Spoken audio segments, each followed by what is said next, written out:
All right, we are live. Ladies, you guys ready? Yeah. Ready. All right, let's do it. What's up, everybody? We are live. Welcome to another session of the Cup Club Podcast. As you guys can see, we have some beautiful ladies joining us on the show tonight. We have a great show for you guys, some great topics for you guys. Get your popcorn ready. Let's get it. What are we arguing about? A man is gonna do what a man wants to do. All on your wrist. Make you my wife, you no longer my bitch. Let's get it. My name is Will. I'm the host of this show, the number one Polynesian podcast in the world. Dripping in Versace. All these other hoes trying to copy. Women tend to bounce around in relationships. They can't stick and stay in a long-term relationship. Again, don't agree with this. Just So let's say, are you still in it? Are you still in it? no. So you're basically saying I'm a whore.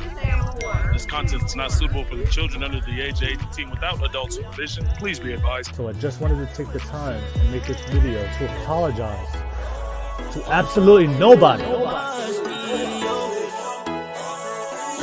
all the freaky things you do.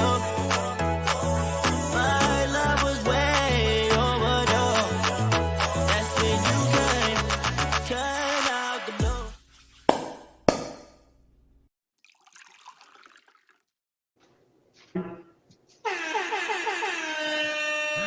Welcome to another session of the Cup Club Podcast. As you guys know, my name is Will. I'm the host of this live show, number one Polynesian podcast in the world.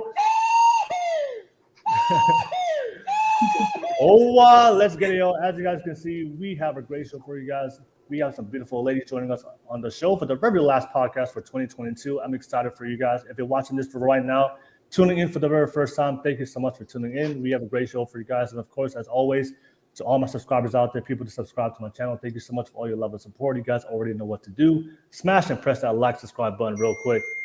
I already see you guys in the live chat. I see MZ Carol already in the live chat. Merry Christmas. We're playing games, but we are ready to popcorn ready. Hey, thank you so much. Thank you so much, MZ Carol.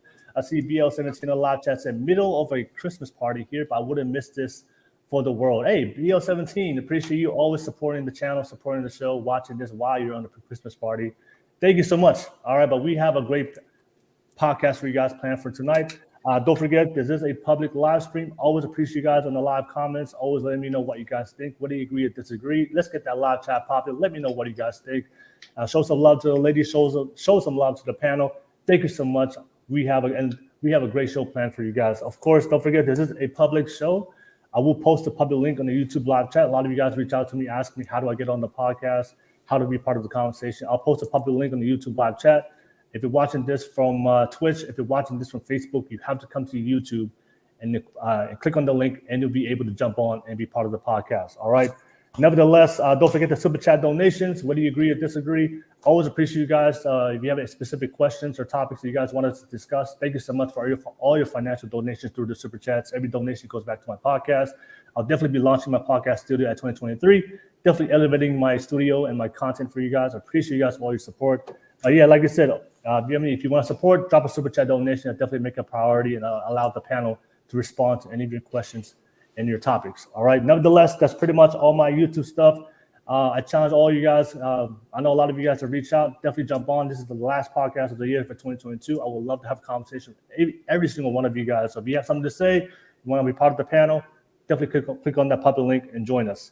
But nevertheless, let me pass it back to the ladies. I want to give a shout out to the ladies real quick. All right, Jasmine, Aisha, the goddess, and Alina. It is Anisha. Oh, Anisha. Thank you so much for you guys to be part of tonight's podcast. I see I see Baby Strokes on the live chat. Baby Strokes, my guy, Will. Hey, what's up, Baby Strokes? Always good to see you on the live chat. And I see TJCMU said, how wild are the panelists? Ooh. That's a question. We bite. We're getting spicy already. Yeah. You already asked me, ladies, are you guys wild? Are you guys wild? Yeah, we bite. No. Okay. That's what it's All right. No worries. TJCMU, you heard it. They wanted to bite. All right. No worries. Thank you so much as always. I appreciate you guys always being real and unfiltered and raw on the live chat. But nevertheless, ladies, thank you so much. Shout out to everybody on the live chat for watching. We have a great show planned, but let me pass to the ladies. Obviously, a lot of you guys here for the first time. Thank you so much. A lot of people watching right now may not know who you are. If you guys don't mind, go ahead and give yourself a quick intro for everybody out there. Your name, your age, what you do, and what's your relationship status. I'll start with you, Goddess. Go ahead and give yourself a quick intro. Hi, I'm Goddess Sunny. You can follow me on Twitter. I'm also a yoga instructor and a mental health awareness practitioner. You can also follow me on Instagram. Oh, wrong thing. Self-love is key if you're interested. But I am separated. I've been married for almost 2 years, but we were separated like 7 months. It's going on like a 12-year separation. So yeah, that's where I am right now. I'm like not in a dating pool, but just looking, I guess. Well, I don't even know what I'm doing. I'm just living my life currently. So that's the honesty. No worries, Goddess. Thank you so much for sharing. Excited to have you on. Thank you for a great intro. I appreciate you. Let me pass it to you, Jasmine. Jasmine, go ahead and give yourself a quick intro for everybody out there. Hey guys, I'm Jasmine. I'm 36. I live in Washington State. I'm a key holder for Earthbound Trading Company. I also am a internationally plus size model, and I'm a cosmetologist, and I'm currently going to makeup school. All right. Thank you so much, Jasmine. I appreciate you being part of the podcast. That's so cool, Jasmine. Oh, all right. Thank you so much, Jasmine. And I'll pass it to you, Anisha. I know, thank you for coming back. People might recognize you from our first one a couple of weeks ago. Oh, they were bitter to me. Some of them were like really bitter to me, and some of them wanted to marry me. So I'm good. So hello, everybody. Namaste from India. This is Anisha. I have my Instagram handle as my name over here. I'm 26 years old. I'm into business development, helping brands grow. So that's all about it. I'm definitely not in the dating pool. I'm more in the ocean of loneliness. So yeah. Oh, I'm sorry. I forgot to say that part. I'm in a relationship and we've been together 3 years the day after Christmas, actually. Oh, nice. All right. Yeah. Was that the big boy walking behind you? Yeah, that's my beat. It's a girl, but yeah. I'll get her for a second. Come here, mamas. She's running away from me. I'll try to see if I can get her later. Come here. All right. No worries. Jasmine, thank you so much. Anisha, Goddess, I appreciate you. And I know when Alina comes back, we'll definitely allow her to introduce herself. I think I forgot to say my age. I'm 28. If anybody cares. Sounds good. Ooh. Yeah, you're good. All right, I know. No worries. The fellas definitely want to know. Thank you so much, Goddess. Appreciate that. I see Snoopy in the live chat already. Just dropped a super chat donation. Thank you, Snoopy. Shout out to you. All right, thank you for dropping a $25 super chat donation. Always appreciate you, man. Always supporting my podcast every single week. Thank you so much. Shout out to you, Snoopy. But nevertheless, let's keep it moving, ladies. Let's go ahead and start the conversation. I do have a hot topic, ladies. I have a hot, controversial topic. Hope you guys are ready. We got to keep the podcast. We got to start it off hot. Right? That's the only way we can start this conversation. All right. So this is a clip I saw on went viral. It's a popular podcast. I saw it on YouTube. They were talking about relationships. They had a very interesting conversation. So let me play the clip real quick. And of course, as everybody is watching, definitely let me know what your reaction is on the live chat. Definitely would love to hear what you guys think about the video. It's about 59 seconds, about almost a minute. So just bear with it. I'm gonna play the video real quick. And then, of course, I'll come back to you, ladies, and ask you guys to question the topic and allow you guys to go ahead and give yourself and share what you guys think about the topic. All right. Let me play the video real quick, and then we'll definitely come back to you guys, ladies. Okay. Hope you guys ready. It's going to be a hot topic for everybody. Past, because your past dictates your future. If you have habits, your habits are who you are. If you spent 5 years sleeping around, let's just say, then how is he to know that you won't do that again when you turn 32? Because you have that past. Like, I'll give you an example. In college, I drank and I decided to stop drinking. I don't drink anymore. And the thing is, there's always a part of me that's going to want to drink because I did it. I started it. I used to really like it. And so it's like, if you used to be a hoe, there's a part of you that's going to want to go back, no matter how much you suppress it. Okay, because you used to do it. Go ahead. A guy then as well. A guy, yeah, I think your habits, like if a guy's sleeping with everybody, is it going to be hard for him to stop? Yes, but the thing is, men and women are different. We value different things. Girls don't care as much if they get cheated on as women do. They don't. I'm sorry. It's not the same because then we wouldn't pick the guys that cheat. Like, I'm sorry. We go for the guys. We go 100% of women want 20% of men. So if we're picking the guys that are going to cheat, there's 1 out of 3 men that are virgins. So go pick them if you want to be a guy that's faithful. Hey. Ooh. That's a very strong Oh my opinion. God. You have no idea how much I hate her. Every time I see her video, I just unfollow from that account. I block them. I report it. I don't know. I just don't want to see her anymore. I avoided her for a good 6 months, and then Will pulls a She video of popped back her. up. All right, hey, Yeah. she's going viral How to right go now. She's going viral. So that's People what know happens how when to you go go She knows viral. what she's doing. Yeah, that's what she I'm does. sure she doesn't All right. hate us. She All right. People do things for content. All right, so that was the video, and I saw that was going viral. It's I think just Pearly Things. It's a very viral podcast right now, but they were having a conversation about the history, the past of what a woman goes through. Obviously, there's this conversation. I've seen these conversations between men and women, but obviously, just from the men's perspective, a lot of guys. One of the things that they look for, especially what they care about in a relationship, when deciding a wifey or somebody they're gonna take serious, they kind of look at a woman's sexual history. So that was a conversation they're having. Does a woman's past determine her future? That was a conversation they're going back and forth. A lot of the women were saying, well, men have a past too, Right. but she was saying, well, a lot of women don't really care about a man's sexual past and history, as long as that he can financially provide and take care of her. They don't really care. But it's an interesting conversation to have. But that's a topic I want to discuss with you guys. I want to. Does a woman's I don't know if it's allowed. Sorry. Hit the ball, girl. Is that okay? Oh no, bring it in. Okay. so Yeah, hit the ball, girl. no worries. Okay, cool. Sorry, I just didn't know if you Okay, sorry. Go ahead. No, you're good.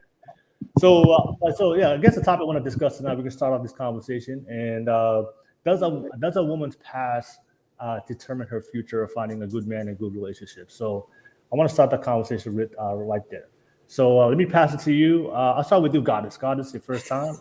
Let me know. What do you think? What do you think about that topic? And also, anything you want to add on to your reaction to that video? Go ahead.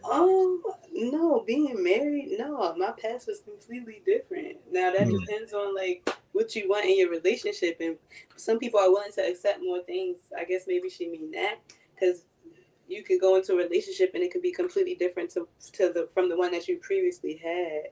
So it's it really just depends on if you guys are adult enough to have that conversation on what y'all both want.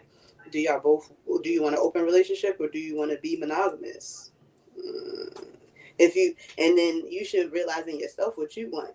If you want to be out, if you would like to exert yourself with more than one partner, then you should have that free will to do so.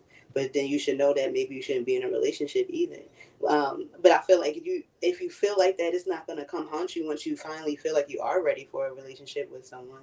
I don't think you should allow that to hold you back from something that you want. Like she said, I don't even understand. She basically contradicted herself, in my opinion, when she said, I used to drink and now I don't drink no more, but I have the urge to drink. What? It was like, how did drinking have anything to do with if you was a hoe and you don't want a hoe no more? Yeah. I don't see how 2 + 2 made 4, in my opinion. So it's kind of weird how she was just throwing random things in there to follow up her point, but it really didn't follow up her point, in my opinion. That's just my opinion. Okay.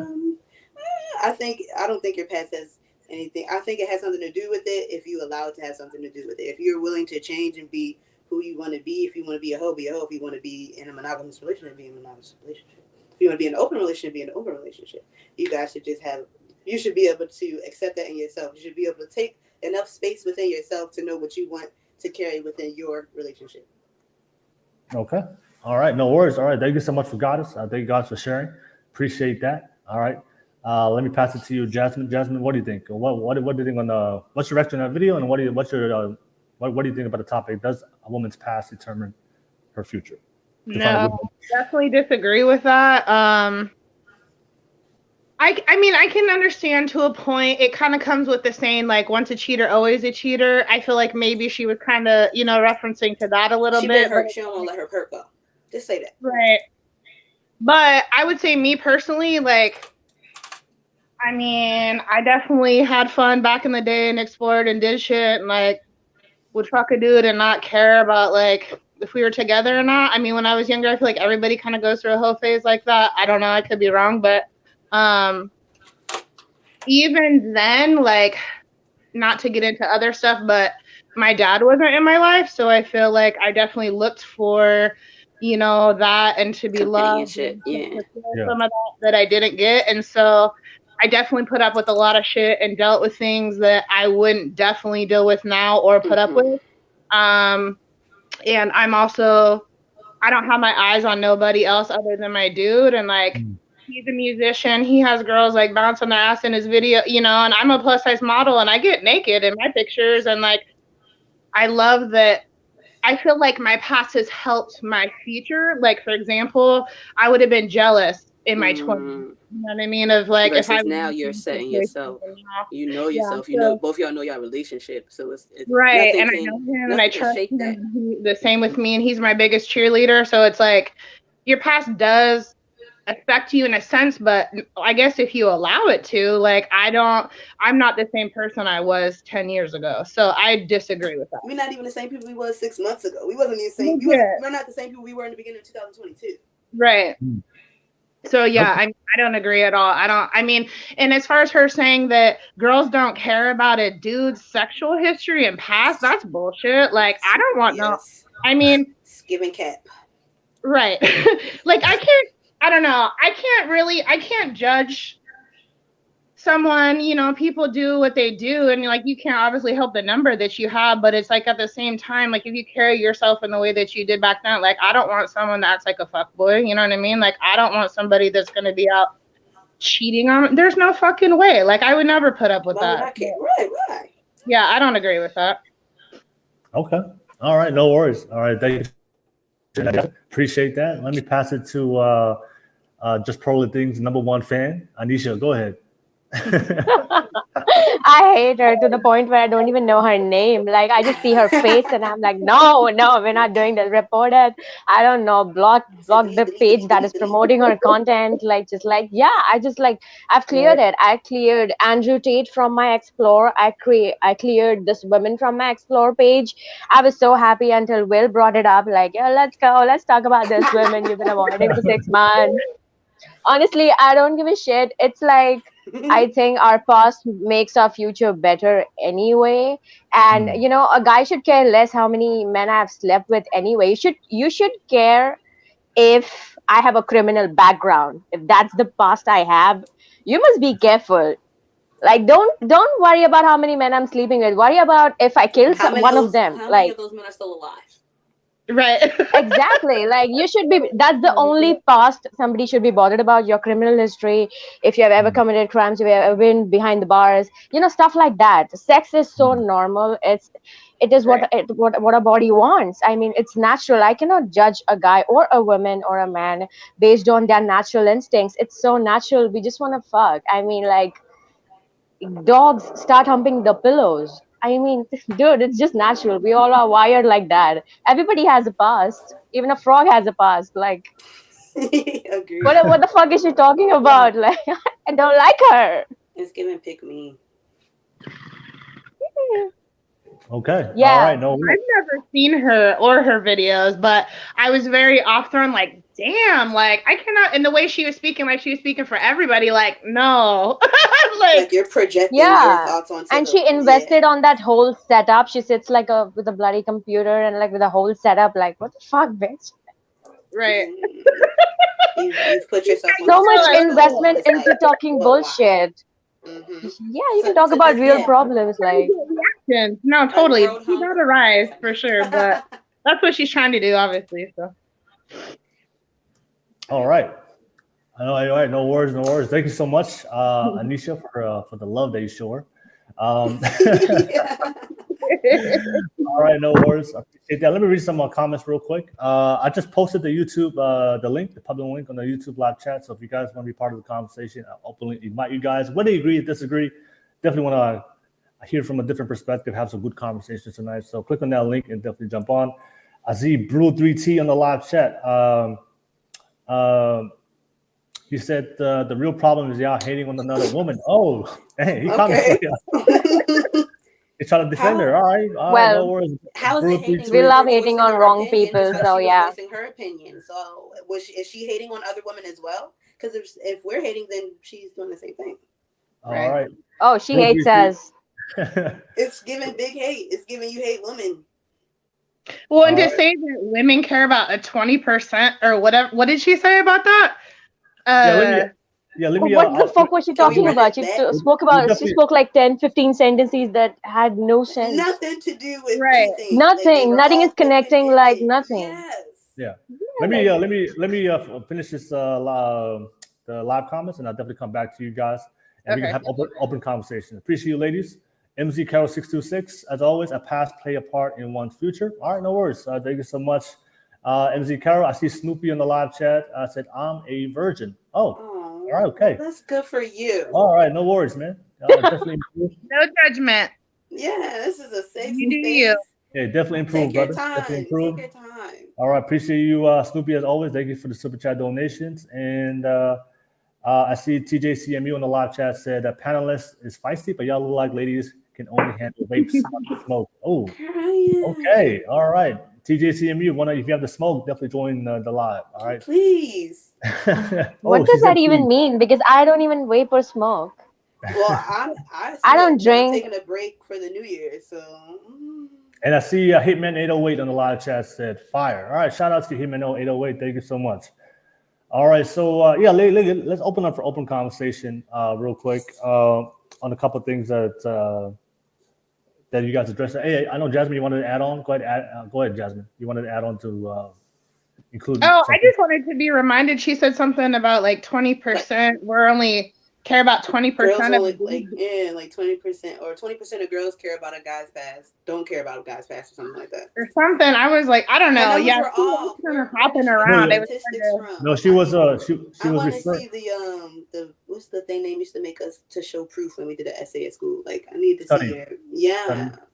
No, when I think she was said that 80% of women are sleeping with 20% of men. I think there was a study that was done because from a biological perspective, women are the more selective sex. You guys control access to who comes. So you guys obviously you guys are ladies, you guys know this, right? There's always a guy that's trying to hit on you, right? Every day you go out there, every single day you go out there in the world, there's a guy that's trying to hit on you. But you will only give attention to the guy that you find the most attractive and allow him to give an opportunity to be able to talk to you. So so you guys are more selective. Usually the things that women are very attracted to a man's is educational and financial attainment, which is his status, how much he earns. So for most women, they always want to find the most attractive man and the man they can financially provide for. So that's why a lot of that was a study that was saying is 80% of women are pursuing the quote unquote, you guys heard this term, high value man. And they showed a study on social media, on the dating apps. I think on the dating apps, on Tinder, on Bumble, they showed that 80% of the likes that women gave to men only went to 5% of the men. So only 5% of the men on these apps, on Tinder, on Bumble, were getting 80% of the women's likes. So they're all going for the same type of man. They only wanted to date the same type of man. So that's where she got the reference of majority of women only want a high value man and only want to date that type of man. They don't want to date like the average guy that's short, overweight, broke, doesn't really have any ambition for his future. So you want to find a good, strong man because, at the end of the day, as women, you guys, I don't know if you guys have kids, but if you have children, it's good to be with a good man that can provide, right? That you can have good genes, you can have beautiful babies, that he can take care of you, he can give you the best quality family. You don't want to be like with a bum, with a loser. All right, so respectfully. All right, but so that's where said though. I feel like the female needs to equally bring. You know what I mean? Like you guys should if I bring the table. Right, but like she needs to be on the same page as the dude. Like to me, I don't know. Obviously, there's people that are gold diggers or whatever and care about different things. But like in general, like we need to still I can't be doing everything and you're just over here doing nothing. You know what I mean? Like we need to both be wanting more and to be trying to get money and to do better and whatever. You know what I mean? Like so you guys can both elevate at the same time. Right. Okay. Well, I mean, even in today's day and age, living in the United States is so expensive. I don't know. I think it's a privilege, or a minority of the people can live in one income. Like with all the wants that we want to go there, we want to eat there, we want to buy this. It's almost impossible to just live on one income. Yeah. It is impossible to live on one income because we were not meant to live on one income. It was like meant for it to be a 2-family household. So, or actually the one income still, but it was someone still doing like the workload of the house. So someone's supposed to be there to like take care of the things. We're not supposed to all do it at the same time. We're not supposed to come home and cook, clean, and work 40 hours a week and take care of the kids. It's supposed to be a team effort. That's what like the traditional family is supposed to be. Someone home taking care of things that the other person doesn't have to, but that person is also taking care of things that other person cannot do. Well, and speaking of traditional, I've been seeing a lot of these other podcasts.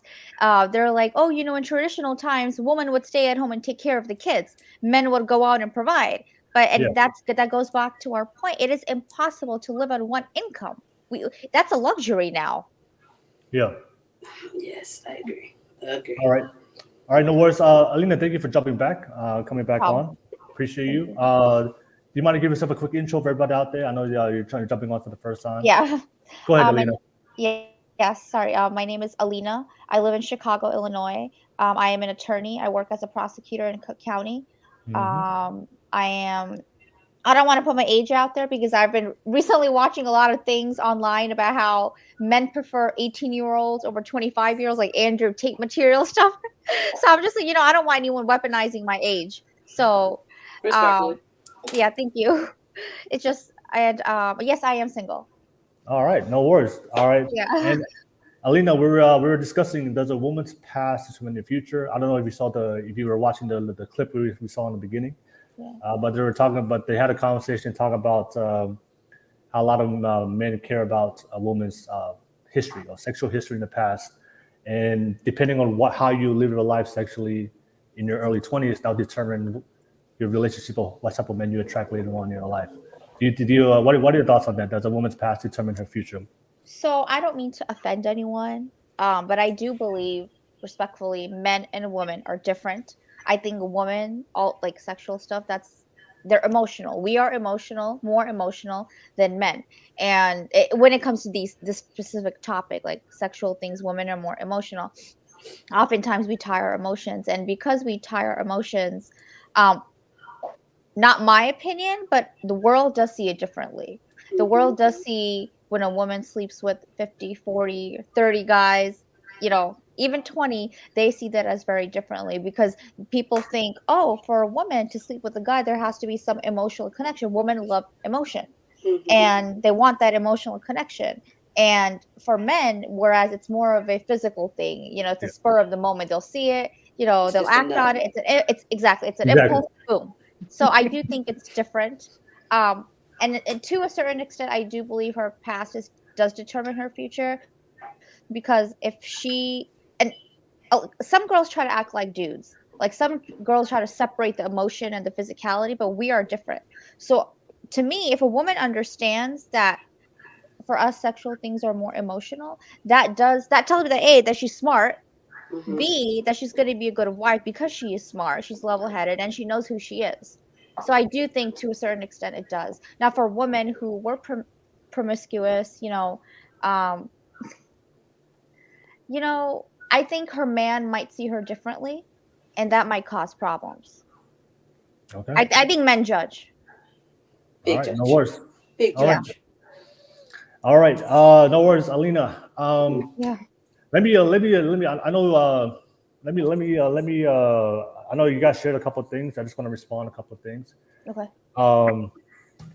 I think whenever we bring up the topic of a woman's past and sexual history, I know you guys just mentioned it's men judge. I don't think it's not about judging. I think Alina brought up a point that men and women are different, and we have different preferences of what we find attractive. And that's what I want you guys to. I just want to break down just from a biological perspective why men care about a woman's body count and why most women don't. Right. So one of the reasons why men care about a woman's body count, it's just one of the things that's really important for us as a man. So just try to understand it from the perspective of a man. we care about paternity. We care about paternity. We want to make sure that if I'm going to invest into a child emotionally, financially, and take care of this child for the rest of my life, I want to 100% sure to know that it is mine. But you could get a DNA test, right? Yeah, yes. What about the men who don't want kids? Yes, but like I said, but at the end of the day, that's depending if you guys do that DNA test. But from the outside in, it is easier, just it's more practical to know if I'm with a woman that only had sex with either no partners or minimal partners, I have a better chance to knowing that if I have sex with her and she gets pregnant, it's my child. But if she has a history of sleeping with multiple men in a small amount of time, or maybe within the last 6 months of a year, then if she gets pregnant, you don't really know if that baby is yours. And there was a study that was done in, I think it was Connecticut. They found that 30% of men who paid child support found out that their baby wasn't theirs, that the baby was somebody else's, but they ended up paying for a child full 18 years, and they found out biologically 30%. That's 30%. Wow. All right. So what I'm saying is that's so I'm trying to explain to you ladies why men care about it. It is like I want assurance to make sure that if I'm going to have a child with this lady, I want to make sure if I'm going to invest financially, I'm going to sacrifice those. I'm going to go out to be the provider, protector. I'm going to die for this woman. I'm going to die for my kids. I want to make sure it is my kid. I don't want to be part of that 30% study that was done in Connecticut, right? Mm-hmm. And the second thing is also was, Alina brought it up, the emotional part of it, right?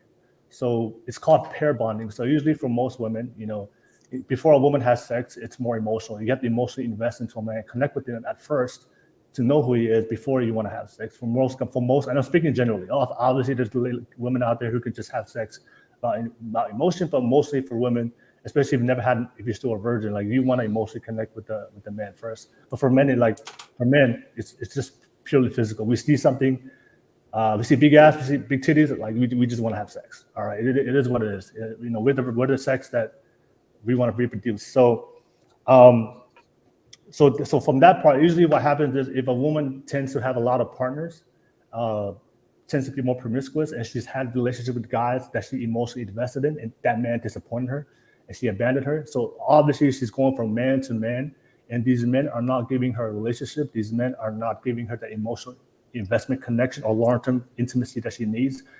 Oftentimes that causes a lot of eternal drama with that woman. So I've had conversations. I have family and friends right now who are girlfriends who have gone through a whole phase, have gone through multiple men, and they've had conversations with me that hurts it causes a lot of insecurities within them and a lot of trust with the next man. So they go into the next relationship having a lot of issues, a lot of trust. So for a lot of guys, if I'm going to date this woman who had a sexual history, it's going to be really hard for me to emotionally connect with her and bond with her, because she's had all these failed relationships and experiences with previous men, and she's always going to judge me through the lens of all the men that failed her in the past, instead of just judging me based on what I'm providing for her. So even the guy that she's met, number 20, even though he can be a good guy, but she will never fully be able to trust him because the last 19 men have failed her, have treated her a certain way. So she's going to put that all in that man. Now, given you, that's still up to that number 20 guy to accept if he wants to pursue that. But for most guys, from our lenses, number one is she has a past of sleeping with multiple men. How do I know I'm going to trust her to make sure that if we have kids, that's going to be my baby, based on those habits and that history? And number two is, do I want to deal with a woman that's come with a lot of baggage and come with a lot of issues? And like you said, and for men, it's just like, you want to deal with that woman that has that, or maybe deal with a woman that has a less history and had less problems and less complications. So it's just, which one do you want to deal with? Now, there are men out there who take that woman. That happens. I've seen that in my life. That happens a lot. But that's why on that video, she was talking about high value men, the top 20% of men. So these men were very attractive. They got money, they got status, they attract all women. So they have options. Usually they'll still have sex with those promiscuous women, but when it comes down to a wife, comes down to like a long-term commitment, they'll have fun with the promiscuous women, but they'll wife down and lock down the one with the less history, because they don't want to deal with all the things I just described. So what if she's done the work?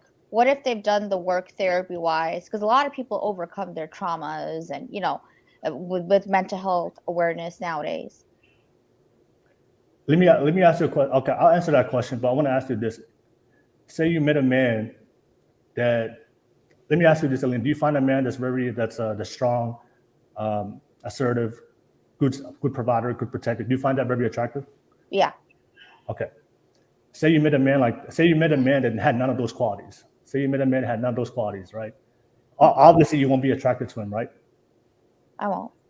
Okay, but then this is the reason why he's gonna say to you, I know I'm not a strong provider. I know I'm not a strong protector. I know I'm not the type of man that you want. It's because I've gone through a lot of trauma. It's because I've gone through a lot of issues. If you could just overlook that and accept what I've gone through, just give me a chance. Would you take that man? Not at this stage in my life. But what I'm saying is, most women wouldn't care. So if the man's not the type of man that you want, he can tell you, I went through a lot of issues, but you're like, oh, that's your personal issue. Like this is what I want. I want my man to be strong, provider, protector, masculine, traditional. And I know you've got a lot of issues, but that's your problem. That's not mine. It's the same thing with men. When we meet women, if you're not the type of woman that you want, I know we all have our issues, but at the end of the day, it's up. Like if you're not bringing what I want, then that's your problem. It's not mine. And especially if you have options, you're just gonna go with the person that has what you want. Yeah, sure. But I also feel like, in addition to everything that you just said, well, I think there's another factor. I just think society just doesn't like promiscuous women. And I'll give you an example. The double standard is in other areas too. So let's suppose a girl slaps a guy, and then the guy slaps the girl. Who looks worse? The guy slapping the girl, right? Yeah, She just looks worse. Let's assume that the intensity was the same. For cultural reasons, for whatever reasons, we as a society just think that will look worse. Even though the act is the same, that they use the same force to slap each other, I think this is the same thing. I just think society just doesn't like it. That there are certain things that we like on men and not on women. If a woman is openly being promiscuous, I just think a guy wouldn't like that. They just don't like it, just like we don't like a guy hitting or slapping a girl. Do you agree with that? Well, I think the hitting thing is more like that's abuse, right? The hitting is abuse. Well, they're both hitting each other. The girl slaps the guy slaps the girl, same intensity. But people would view the guy looking worse, right? Yeah, I mean, for me, I wouldn't. I mean, if you're hitting somebody, if you're violent, man or woman, doesn't matter. But I think on this conversation, basically, because we're talking about sexual past, we're talking about preferences. And men and women have different preferences. So for a woman, you care about man's future. For a man, we kind of care about your sexual history because we have different reasons. We have different things that we're attracted to. So obviously, for most women. Will, I have a question. Go ahead. Would men actually care if we are intelligent? Or do they only care about our sexual history? Like that's it. If she is fucked with 2 guys but she's dumb, would you still take her? Or say she is fucked with, say, 20 men, but she's intelligent, she knows her way, she's made a name for herself. Yeah, well, what do you want for your children? A woman who's intelligent or a woman who slept with 2 guys? I don't understand. Well, when you say intelligence, like for me, intelligence is not a deal breaker. Like I don't need my woman to be like. But would you marry a dumb bitch? Is what I'm asking. I'm not gonna marry an incompetent woman. All right, I'm gonna exactly. Even though same goes with women, Same goes with women. I don't need my woman to be intelligent as me. I can appreciate a woman then, like I said, I'm a traditional man, right? So I was raised traditional, so I don't need my woman to be a scientist. If she's a scientist, I don't have a problem dating a woman that's a scientist, but I also don't have a problem dating a woman that just wants to be a mother. So I don't have a problem with that. So for me, it doesn't matter. But I think for most men, it's not a deal breaker. For women, intelligence in a man is one of the things you're primarily attracted to him. So when you see a man that's very ambitious, intelligent, doing things for us, like has a plan, that's your sexual mating strat. That's what you're attracted to. Men, we're not attracted. Intelligence, if you have it, great. If you don't have it, that's fine. But for a man, if I'm a dumb man, you're not gonna deal with me. If I'm an intelligent man, you're gonna deal with me. But for men, it doesn't matter. But like in my experiences, I feel like a lot of men do like intelligent women because they want to be able to talk to a girl. They want to have conversations and engage with her. But I think you guys are making a difference. Just a woman, when you say intelligent, you don't have to be like super intelligent. Like a woman can just be like average intelligent, average IQ. Like you don't need to be intelligent to be able to hold a conversation. I know women right now, they don't have degrees. They don't have a high IQ, but they have good emotional intelligence. They have good conversational skills, and we can have the best conversations. So it's not like intelligence. It's not something That's a deal breaker for a man. That we just want a very nice, friendly, feminine, beautiful woman that we can. That's kind of sad though, not to interrupt you, but like for you to, I mean, and not speaking on you personally, but as a dude in general, like you should want someone, in my opinion, to be like smart and like creative and like bring things to the table you don't bring and like be able to hold shit down when your ass fucking, you know, gets in a car accident and can't work for 9 months. Like, you know what I mean? Because if she's a dumb, I don't know. Jasmine, why you just described to me is not intelligent. That's a responsible woman. I want a responsible woman. You're not intelligent. You're not responsible. I don't know. Maybe I just think of the like. But define intelligent. Oh, they're not different things.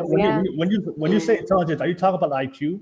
Are you talking about like super smart? No, just a smart woman. She's smart. She has a job. She's making a life for herself. Educated. Having a sustainable life. No, because does she have oral care? Does she have like she exactly hygiene? Hygiene, right? Yeah, then you're just describing an adult. Is she doing that on a regular, consecutive basis? Is she paying her bills on a schedule? Is she keeping up with her car note? Is she being responsible and making sure she fed her cat so it don't die when she go on a trip? Like little stuff. You say that's responsibility. Will, do you agree that women spend more time with their children? Oh, sorry. Oh no, sorry.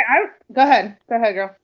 Oh yeah. Do you agree that women spend more time with their children? You do, right? Yes.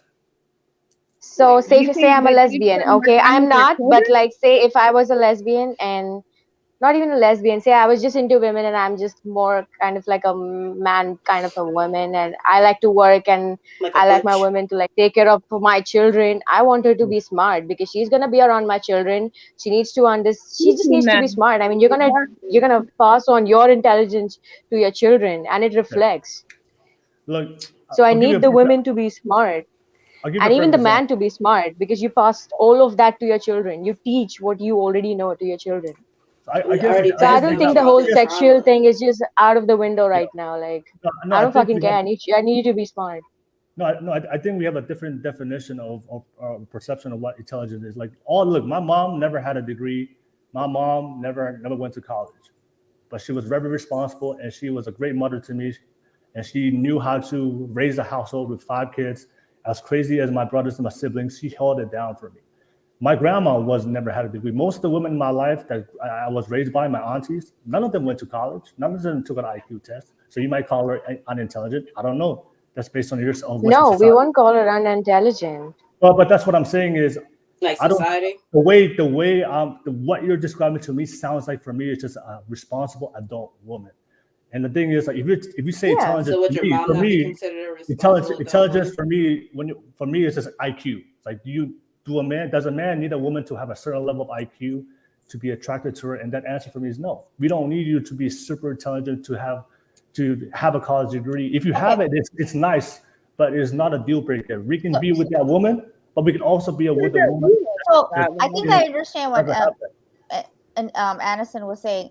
I think what she's trying to say is by intelligent is a good career. Like, for example, she's a doctor. She's a pharmacist. She's an attorney. Is that attractive to men? Because I have my own experiences. Like, is that attractive to a man, a high value man?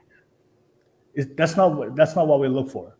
That's a woman's ambition. Oh, that's sad then. No, you don't.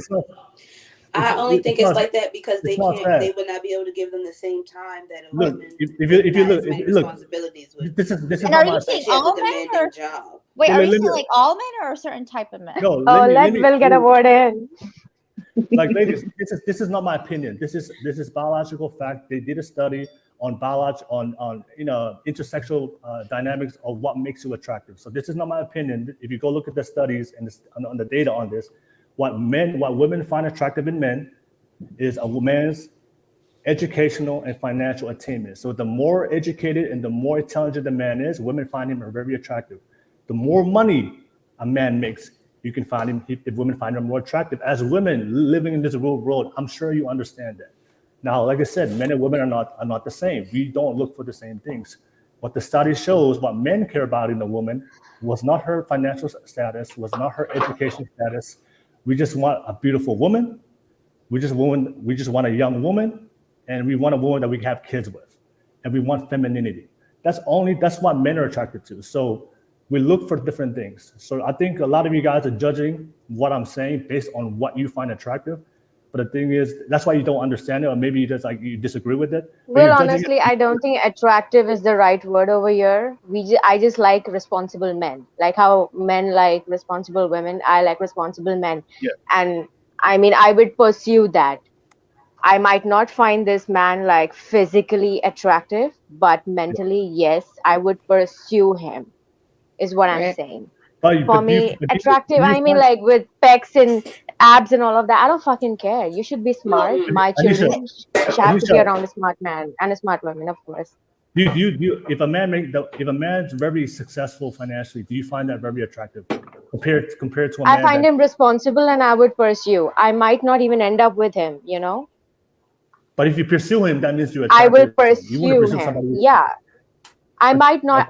There are so many men who are driven. I don't find them attractive. I don't get attracted to them. I don't know. I don't want to jump on any billionaire. I don't find all of them attractive. But if they are interested in me, I might pursue them. I might want to get to know them. But I'm definitely not getting attracted to them in one go or just by looking at their profile. That's not happening. For me, it will take months to get attracted, even to a billionaire. Like it will take me months. I need to get to know you. Anisha, you wouldn't be attracted to a billionaire that's interested in you? No, it will take me months. That's what I'm telling you. He will have to talk to me. I will have to talk to him. A billionaire? Oh no, Dala. No. She doesn't want to get to know him. She's not going to be attracted. A billionaire. A billionaire. No. I think what Anisha's saying is a billionaire. You think I'm going to be with him? Come on. Okay, no, I think what Anisha. Not everybody. Bitch, no. Okay, so Will, a lot of women are gold diggers. Yes, they are. There are a lot of. Not every woman is. I'm not a gold digger. I would not be attracted just because he's a billionaire. Right. Me neither. A lot of women are like that, though. Alina, see what you did right there. I think that's one of the problems today in society is we don't accept each other's what we're attracted to, and the thing is we're trying to shame people for what their biological attraction. I never use the word gold digger. I don't have a problem with women seeking a man that has a financial ability to provide for it and has money, because that gives you your best option to raise children and give you the best children. I know families and friends right now that their father was inadequate and they lived in the struggle and hardship. I grew up in poverty, and you think living in poverty is good for children? It is not. You're exposed to the real world at a very young age. It is better for children to live in a very stable and financial household to give them the best opportunity. So when a woman say, I want a man that's very successful, I'm like, good, go get that man, because you want that man. You don't want a broke man. I don't like that though. I don't that like doesn't that just for because a woman, they can afford to take care of the kid as well. I'm sorry, Elena, but like just because they afford to take care of the kid don't mean that they're emotionally intelligent. I was just gonna say that like, it doesn't mean they have a good household. It doesn't mean there's not toxic shit going on. Don't mean they're not getting abused. I mean, ladies. What would you rather prefer? So much that goes into if you want to talk about raising a family, that's different, or if you want to talk about starting a family, that's different. And I don't think it has anything to do like with because the poorest family could be the happiest family versus the richest family who got all the problems in the world. It's like I know. The teen their daughter. I know, but I'm just saying is if you look at the divorce rates happen. The lower the social economic the family. Some families do better separate. Divorce rate. Versus being higher, in a toxic household. Why allow your kids to be in that toxic household if the mom and dad or the mom and mom or the dad and dad are continuously arguing? So now they're not even in a loving environment. The loving environment you were supposed to create for your child that you sought out to create for that child. Yeah. Why? But I mean, that's another conversation. All I'm saying is there's nothing wrong with a woman. Because like I said, it's natural for a woman to be attracted to a very ambitious man that's capable. But there's a difference in being able to provide, and there's a difference in being a gold digger or only caring about money or only being with somebody that only makes a certain amount. Like, of course, women want, but that goes back from even back in the day of that perfect picture, white American household, mom and dad, 2 kids. You know what I mean? Brother and sister. The dog in the back, the white we all think that's what a good family is. And really, me and my dude have this conversation all the time because I had one parent and he had 2. Just because he had 2 parents don't mean that he was happy, that he emotionally was supported, that there wasn't things going on in the household, alcoholism, etc. You know what I mean? Like, there's still issues there. They're still married. They're not who I would look at as an example. Not to put my dude on blast, but like, I don't want to be his I feel like parent. that's you assessing what you want for your family and your goals and your future. Your past and his past. Y'all come together and y'all find a middle to make y'all new. Like creation. We do make our own traditions. Like, we don't. Somebody else's family. No, obviously we understand. You came from in his family. Obviously, we understand when it comes to relationship, there's a lot of issues. There's a lot of things you have to work on the relationship. But just on the aspect of money, right? It is important in a relationship. It is important to start a family. The average cost right now. The average cost right now to raise a child is $250,000 to raise a child from 0 to 18. That's the amount of money you have to even save. have a child is like close to $40,000 in the hospital alone. So regardless of what your regardless of how much money you make, you still have to build a relationship. But we can't argue the fact that money does play an impact of how hard your life is going to be and the stress it's going to put on your family and your kids. So obviously we have to work on the relationship. Whether you're rich, whether you're poor, you have to work on the relationship. Rich and poor people, you still get divorced, right? But it does make a difference how much money that your man can earn and the quality of life that they can give to children. And if a man that's more financially secure, that definitely does help on the relationship. But if you don't know where you're gonna eat, if you don't know if you're gonna get kicked out or where to live, if you're struggling where you're gonna eat and sleep, that will have a big effect and stress on your relationship, because now you can't really focus on building a relationship because now you're trying to figure out how to survive. If you can live a financial life and you have a good quality of life, then you have time to build a quality relationship. So that's Will. Do men care? The money does make a difference. It does, and women prefer. Do men care how much money a woman is making? To who? Does a man or men out there, since you're speaking for everybody, do men actually care how much money we are making? Or do they just find us attractive based on how we look? I'm not speaking for everybody. I'm not speaking for everybody. I'm telling you this is what the data. Tell me your opinion. Does it matter to you? Have you ever been concerned about how much money? It's not. I don't worry about a woman's money. It's not something that I care about when it comes to building a relationship. It doesn't matter to me whether she makes $1 million or she's looking for me to support her. And for me, I'm a traditional guy. I take care of my woman. She doesn't have to worry about money. That's just how I move. Elena, what did you want to say? And what do you want from your traditional woman? I want a mother. I want a mother that can hold down the house. I want a mother that she can raise my kids. To take care of them. So I wanted to say something. You were saying that we don't really look at a woman's career or accomplishments, right? It's not something that we care about when it comes to attraction. No. Okay. So why is it that in classes most doctors end up marrying doctors, most attorneys end up marrying attorneys, most people in the same profession end up marrying people in the same profession? It's also a degree of proximity. You're around them. But there's that convenience for them.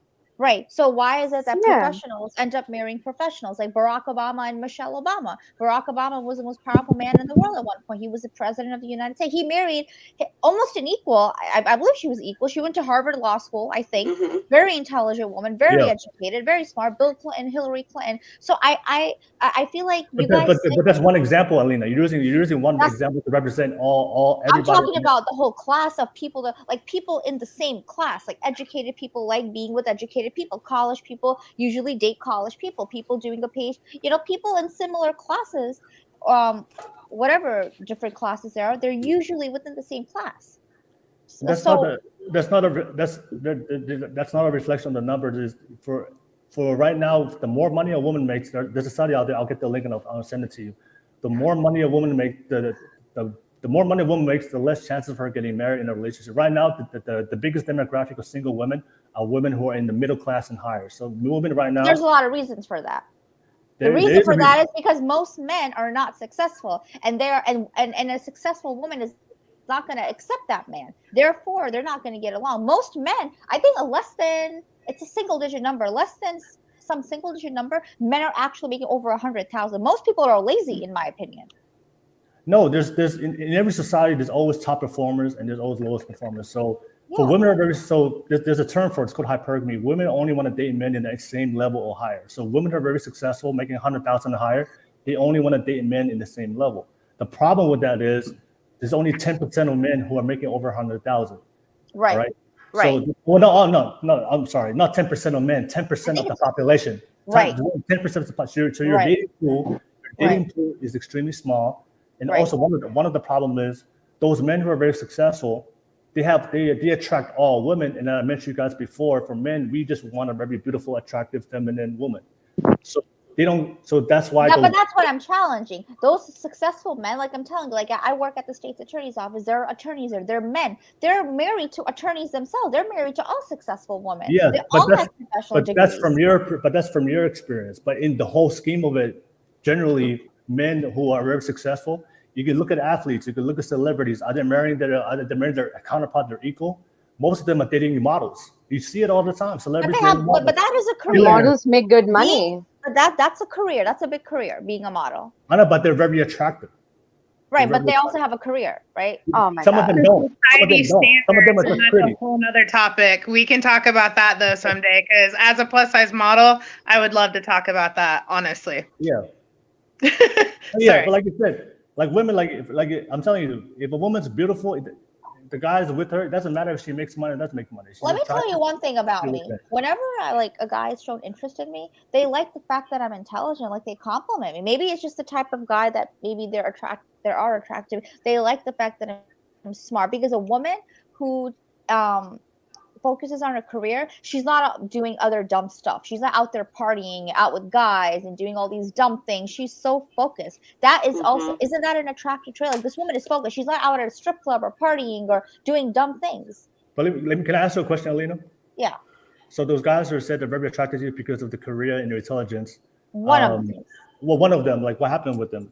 Like, why didn't he stay around and give you the commitment? I mean, it's a two-way street. Sometimes, it's me. I don't want to move forward with it. I think I'm a very picky woman. For whatever reason, I find it very hard for me to connect with people. As you said, the dating pool is narrow because I want someone. I don't even want somebody. I'm very different from most people. I don't want somebody that's more than me. I'm actually okay with someone who makes less than me or is less educated than me. I'm okay with that as long as you're less qualified, kind of. Yeah, I'm okay with that. Like I have 2 bachelor's degree, I have a law degree. Yeah. I'm okay if he just has an associate's, but he's just hardworking and have a positive trajectory. I'm all about the trajectory. Yeah.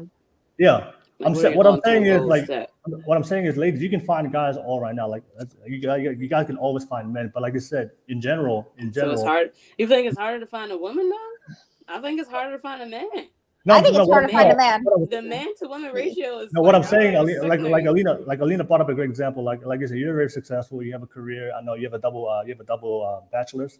But the thing is, what I'm saying is, for women, for a man that has that, he gets attraction from all women, right? All women that are trying to be with them, right? But if you reverse it to the woman, it doesn't help you, because the things that men find attractive in a woman, it's not the things that you are bringing, and especially the men that you want.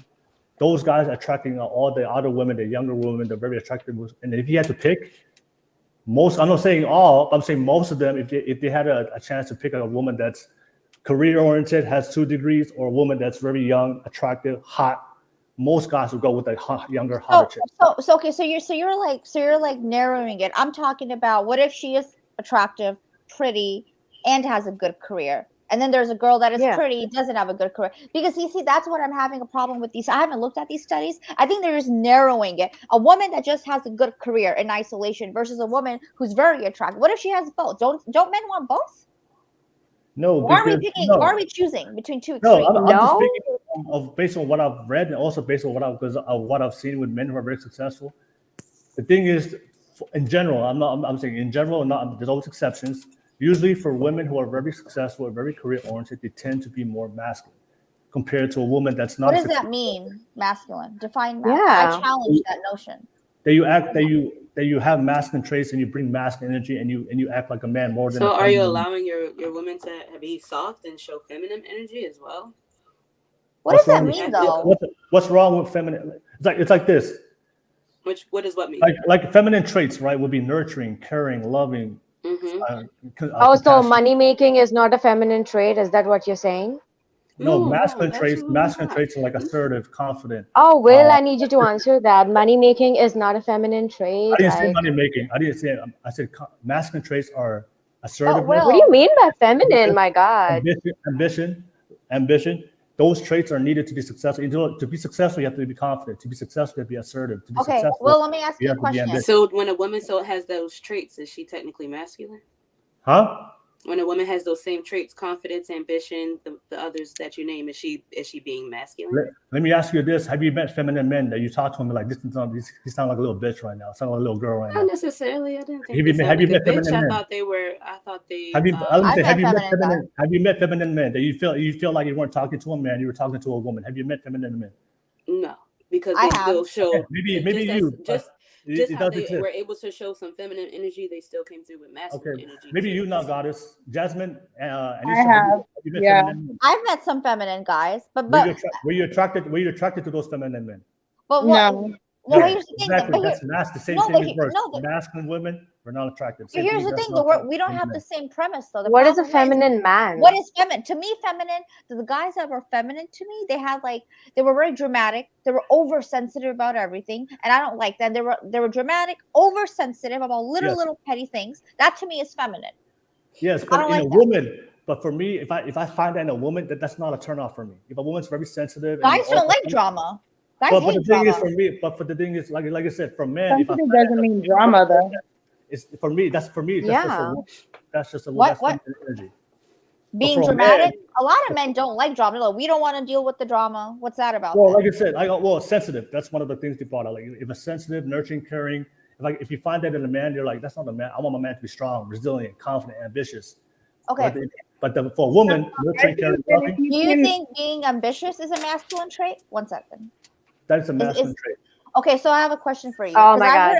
Because I've been hearing a lot of people on podcasts saying this, like Andrew Tate, these type of people. It's a masculine thing.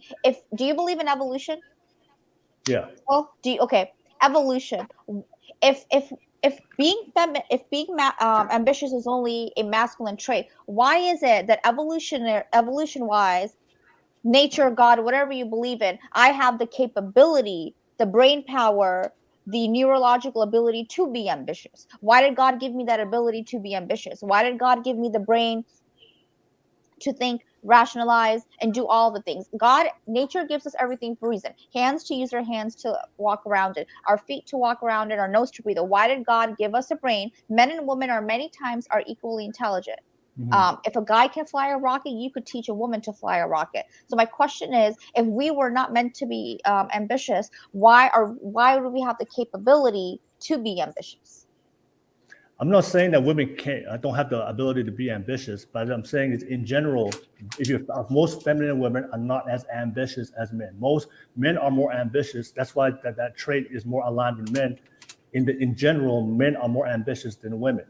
So are there ambitious women? Of course, there's ambitious women, right? No, are there feminine men?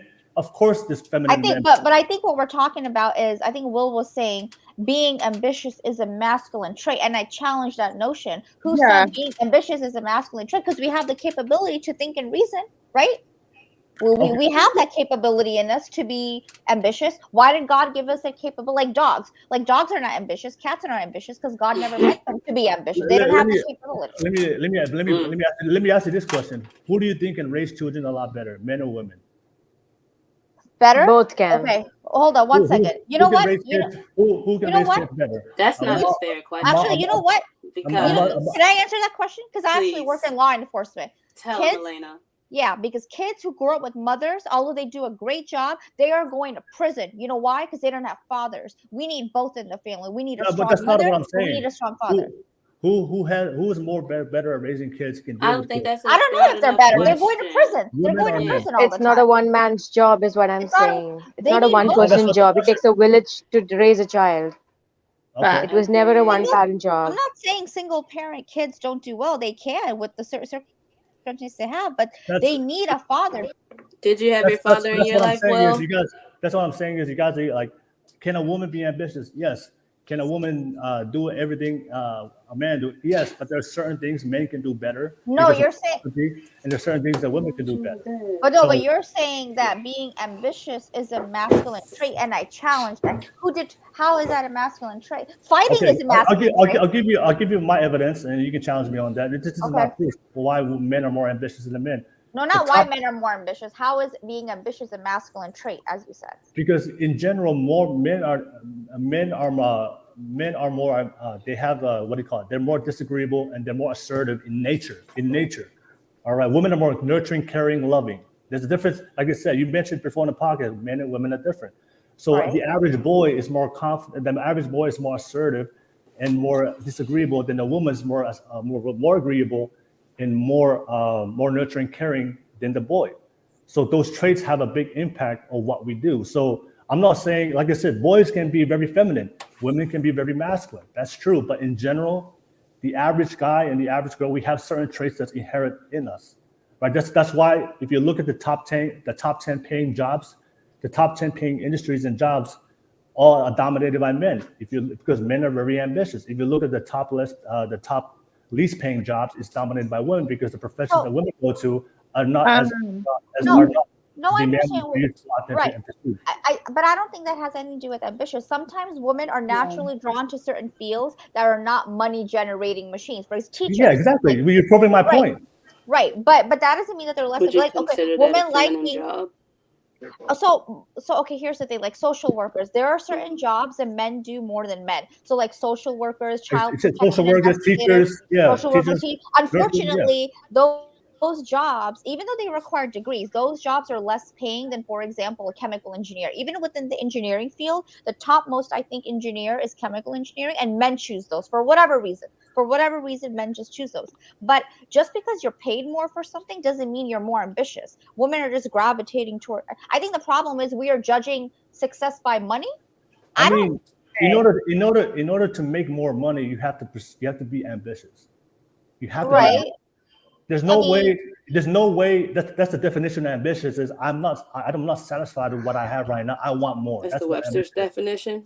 Who said though that only men? I mean, like, where did that study or I can never like? Did you get that from Webster? Where did that come from? Because I've never. heard women of that. don't give a shit about statistics. We live in a man's world, but like, there's so many successful celebrity. I mean, how you're defining like ambitious and money and whatever. Like, there's a lot of women that are very high up there. I don't know. Like, I think because look, the reason why men are more ambitious is because we're more disagreeable in nature. Like we tend to go against what everybody else says. I don't care what everybody else says. I'm gonna do my own thing. I'm gonna do whatever I want to do. Right? So am I. That's very ambitious. Women are more agreeable. Women are more agreeable, so you tend to agree and just do what everybody else says. That's not even no. The majority of men are not ambitious though. The majority of men are lazy. I didn't say men are so lazy. I can't even. I can't find ambitious men. Most men are happy with what they do. They don't want to move up. Most people in the world are lazy. I think the minority percentage of people in America are actually ambitious and successful. Like less than 1%, I think, make over. A small percent of people make over 100K. And majority of those people are men. Right. Exactly. But no, I understand. But the problem, I think what you said was being ambition is a biological trait, and I challenge that. I don't know how it's a biological trait. Well, I mean, it's a masculine trait. No, you can challenge it, but I'm saying go look at the studies. There are certain traits that's inherent in women. Women are more. Oh, we don't care about the study. You think 4 of us care about the study? No. Well, that's fine. You don't have to care about facts. Men care about statistics and studies more than women. We have our own lives. We have a job. No, but Anisha, but this is what I've been saying. We do everything. Anisha, when you go to a doctor, next time he does a diagnosis, he'll say, "Oh, I don't care about your degree. I don't care about your studies. Just, that's gonna be important." We haven't seen the studies. I would like to see the studies. Can you put that in the chat? Yeah, I would love to see a study, and we could have a follow up. But my proof to you right now is that I have the mental capability to be ambitious. And because evolution wise, You're- nature, because I have the ability, the neurological ability to be ambitious, God gave it to me. That means it must be used. It must be meant to be used. Why? God gave me hands, God gave me a nose, God gave me eyes to use, God gave me a brain. About everything we have on our bodies is to be used. That's evolution. And if you believe in God, that's God's work. Yeah. And I don't believe, that's why I challenge being ambitious I think everyone should be ambitious, men and women. And when a woman has a kid, she could slow that down, take care of the kids in their young impressionable years. But everyone should be ambitious towards something. It doesn't have to be money generating. Do something.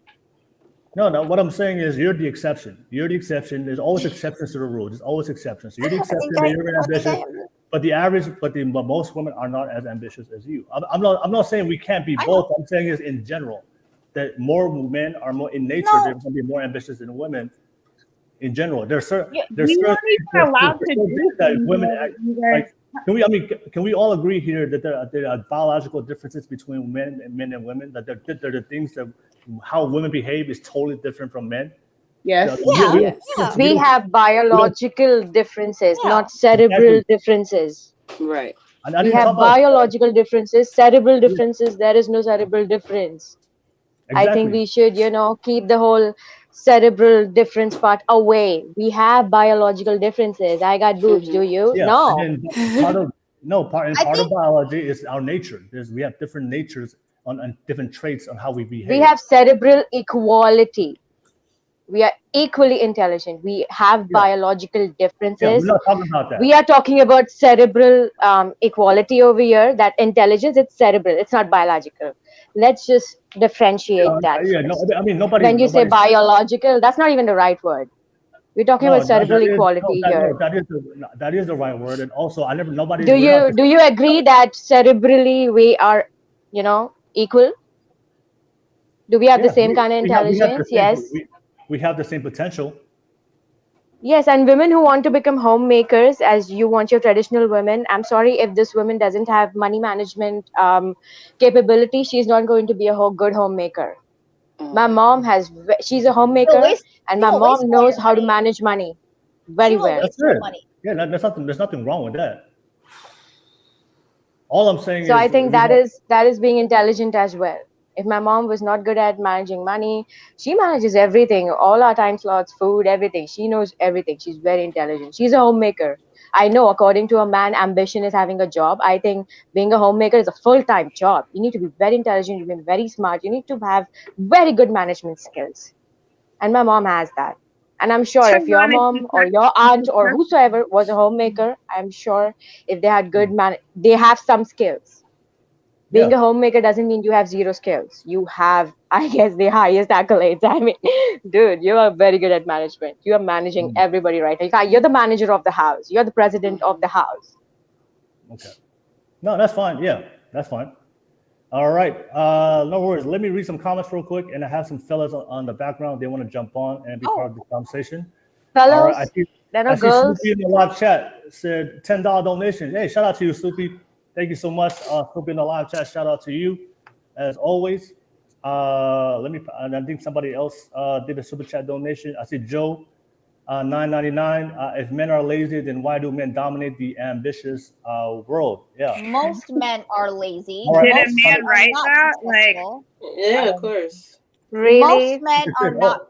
Most men are lazy because most men being successful is a minority. That's let me keep going. I see Snoopy again did another super chat on the $25 super chat donation. Wow. I appreciate you, Snoopy, showing some love. All right. I see Savior King here for the first time. Said we can sin too, but that's not what God desires. All right.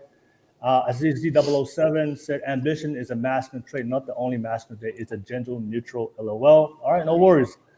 All right, and I see. Let me see if we see anybody else brand new.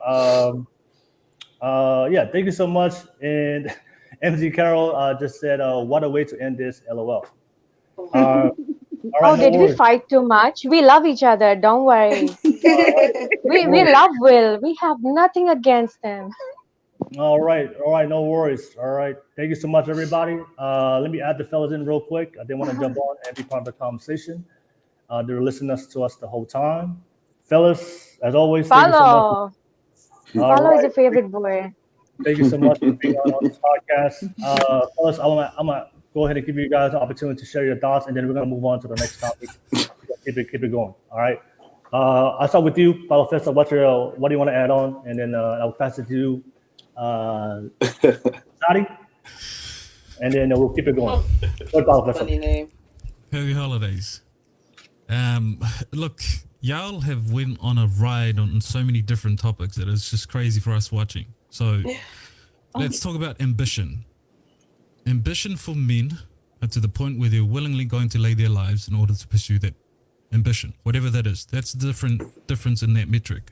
Women, they're ambitious up until the point where their safety is in the question. If you're unsafe in the environment that you're in, your ambition will take a dive.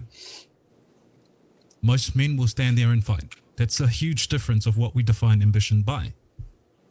This is why most men predominantly are in construction and high-risk jobs. They're willing to lay their lives. And so be it. It's our job to do so.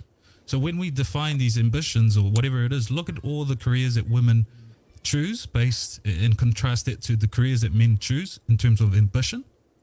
And tell me what are the careers that women are mostly ambitious in contrast to men, right? So that's the difference. Why is it masculine? Because men will lay their lives. Okay, women but I won't, think... and we're not asking you let women to let do us finish, and then we'll come back to you later. Right? Go ahead. We've also I've heard someone defending, what about my past? No man should judge a woman based on how many bodies she racked, and also at the same time went on to say, well, we want men with emotional intelligence. How can you defend something that does not require emotional intelligence and then also include emotional intelligence as something that you highly value? They don't work. So there's a big contradiction in there. So, look, I love this conversation, but we have to rein it in and structure it so that we can get our points across and have a conversation rather than 1,000 different questions leading nowhere. But that's what I wanted to include.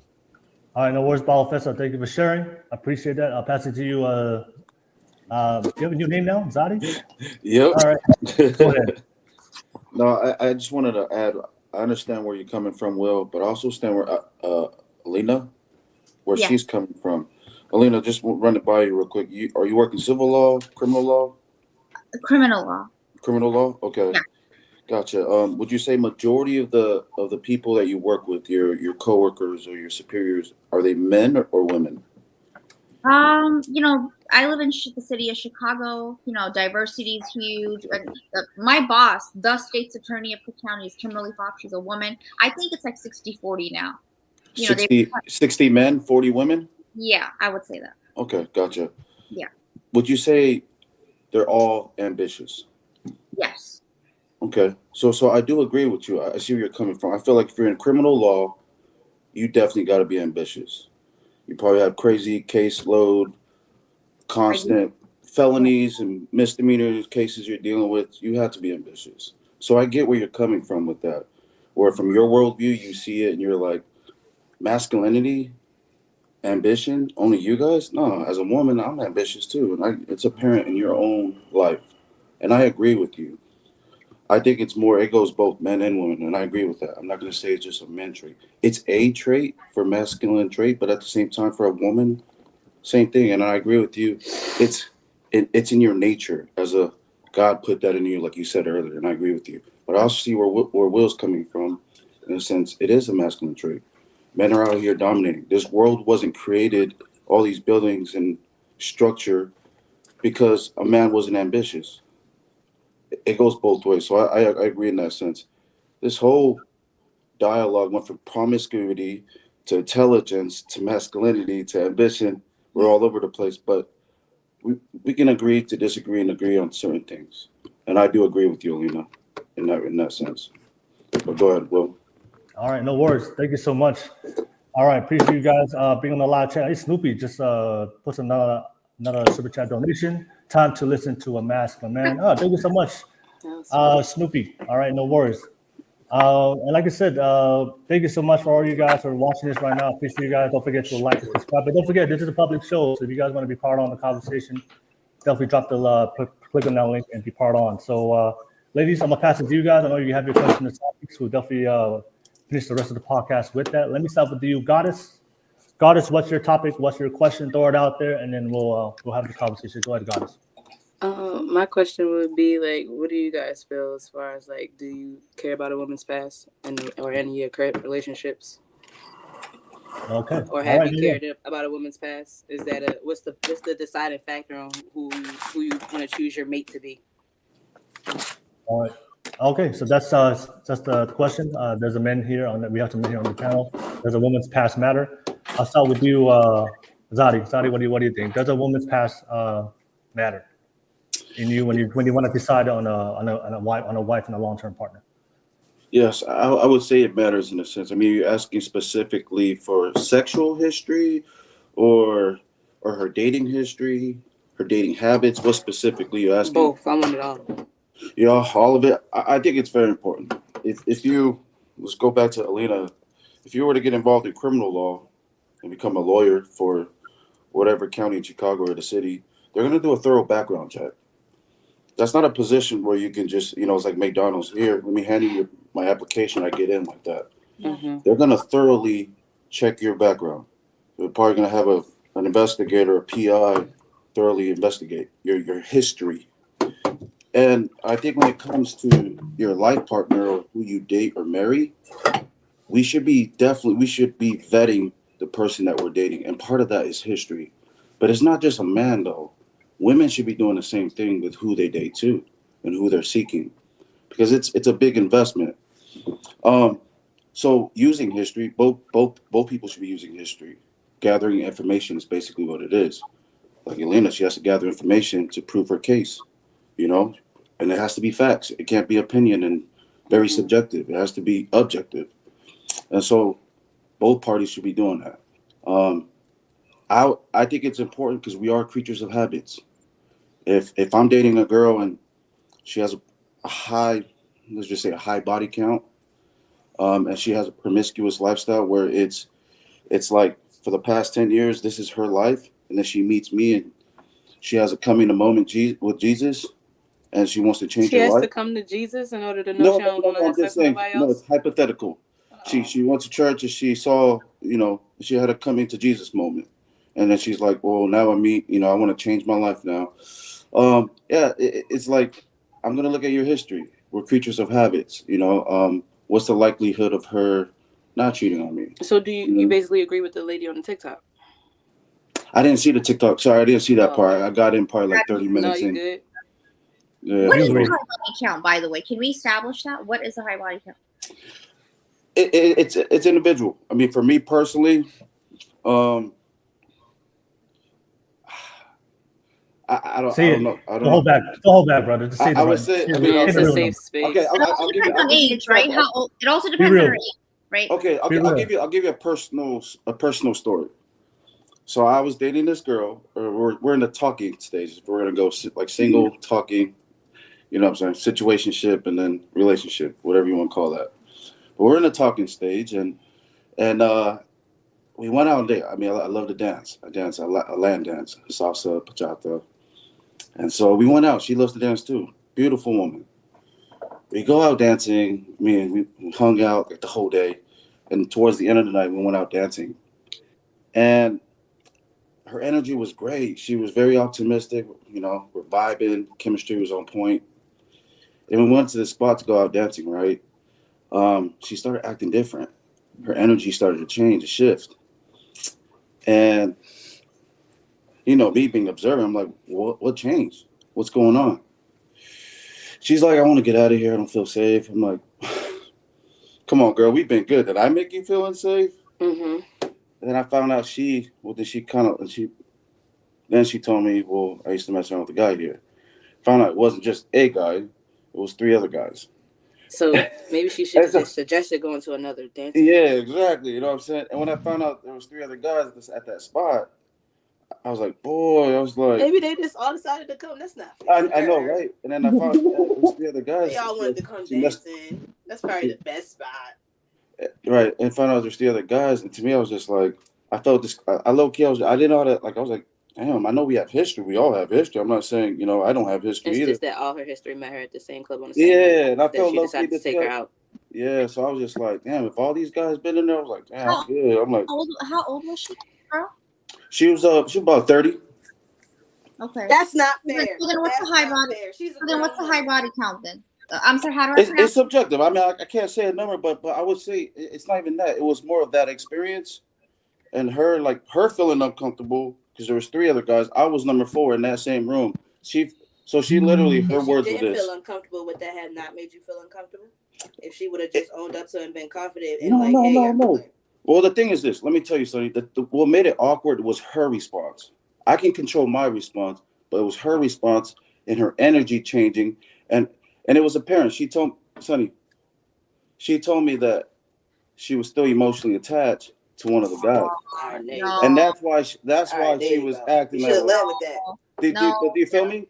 Yeah. And when Then why you on a date with me then? You wasting right. my So when she told me that, I was like, okay, cool, I'm good. I'm just like, I'm starting to head out. I'm out. You know what I mean? Because it's like, why? It goes back. It's like she was trying to start something with me, but she was still holding on and pair bonding to the other guys. So it was like, I'm good. So that's what I mean. I'm not gonna say it's like a specific number, but if she would have moved on and wasn't attached and she detached, I would have been cool. I would have been like, whatever. But the fact of the matter was she was still attached.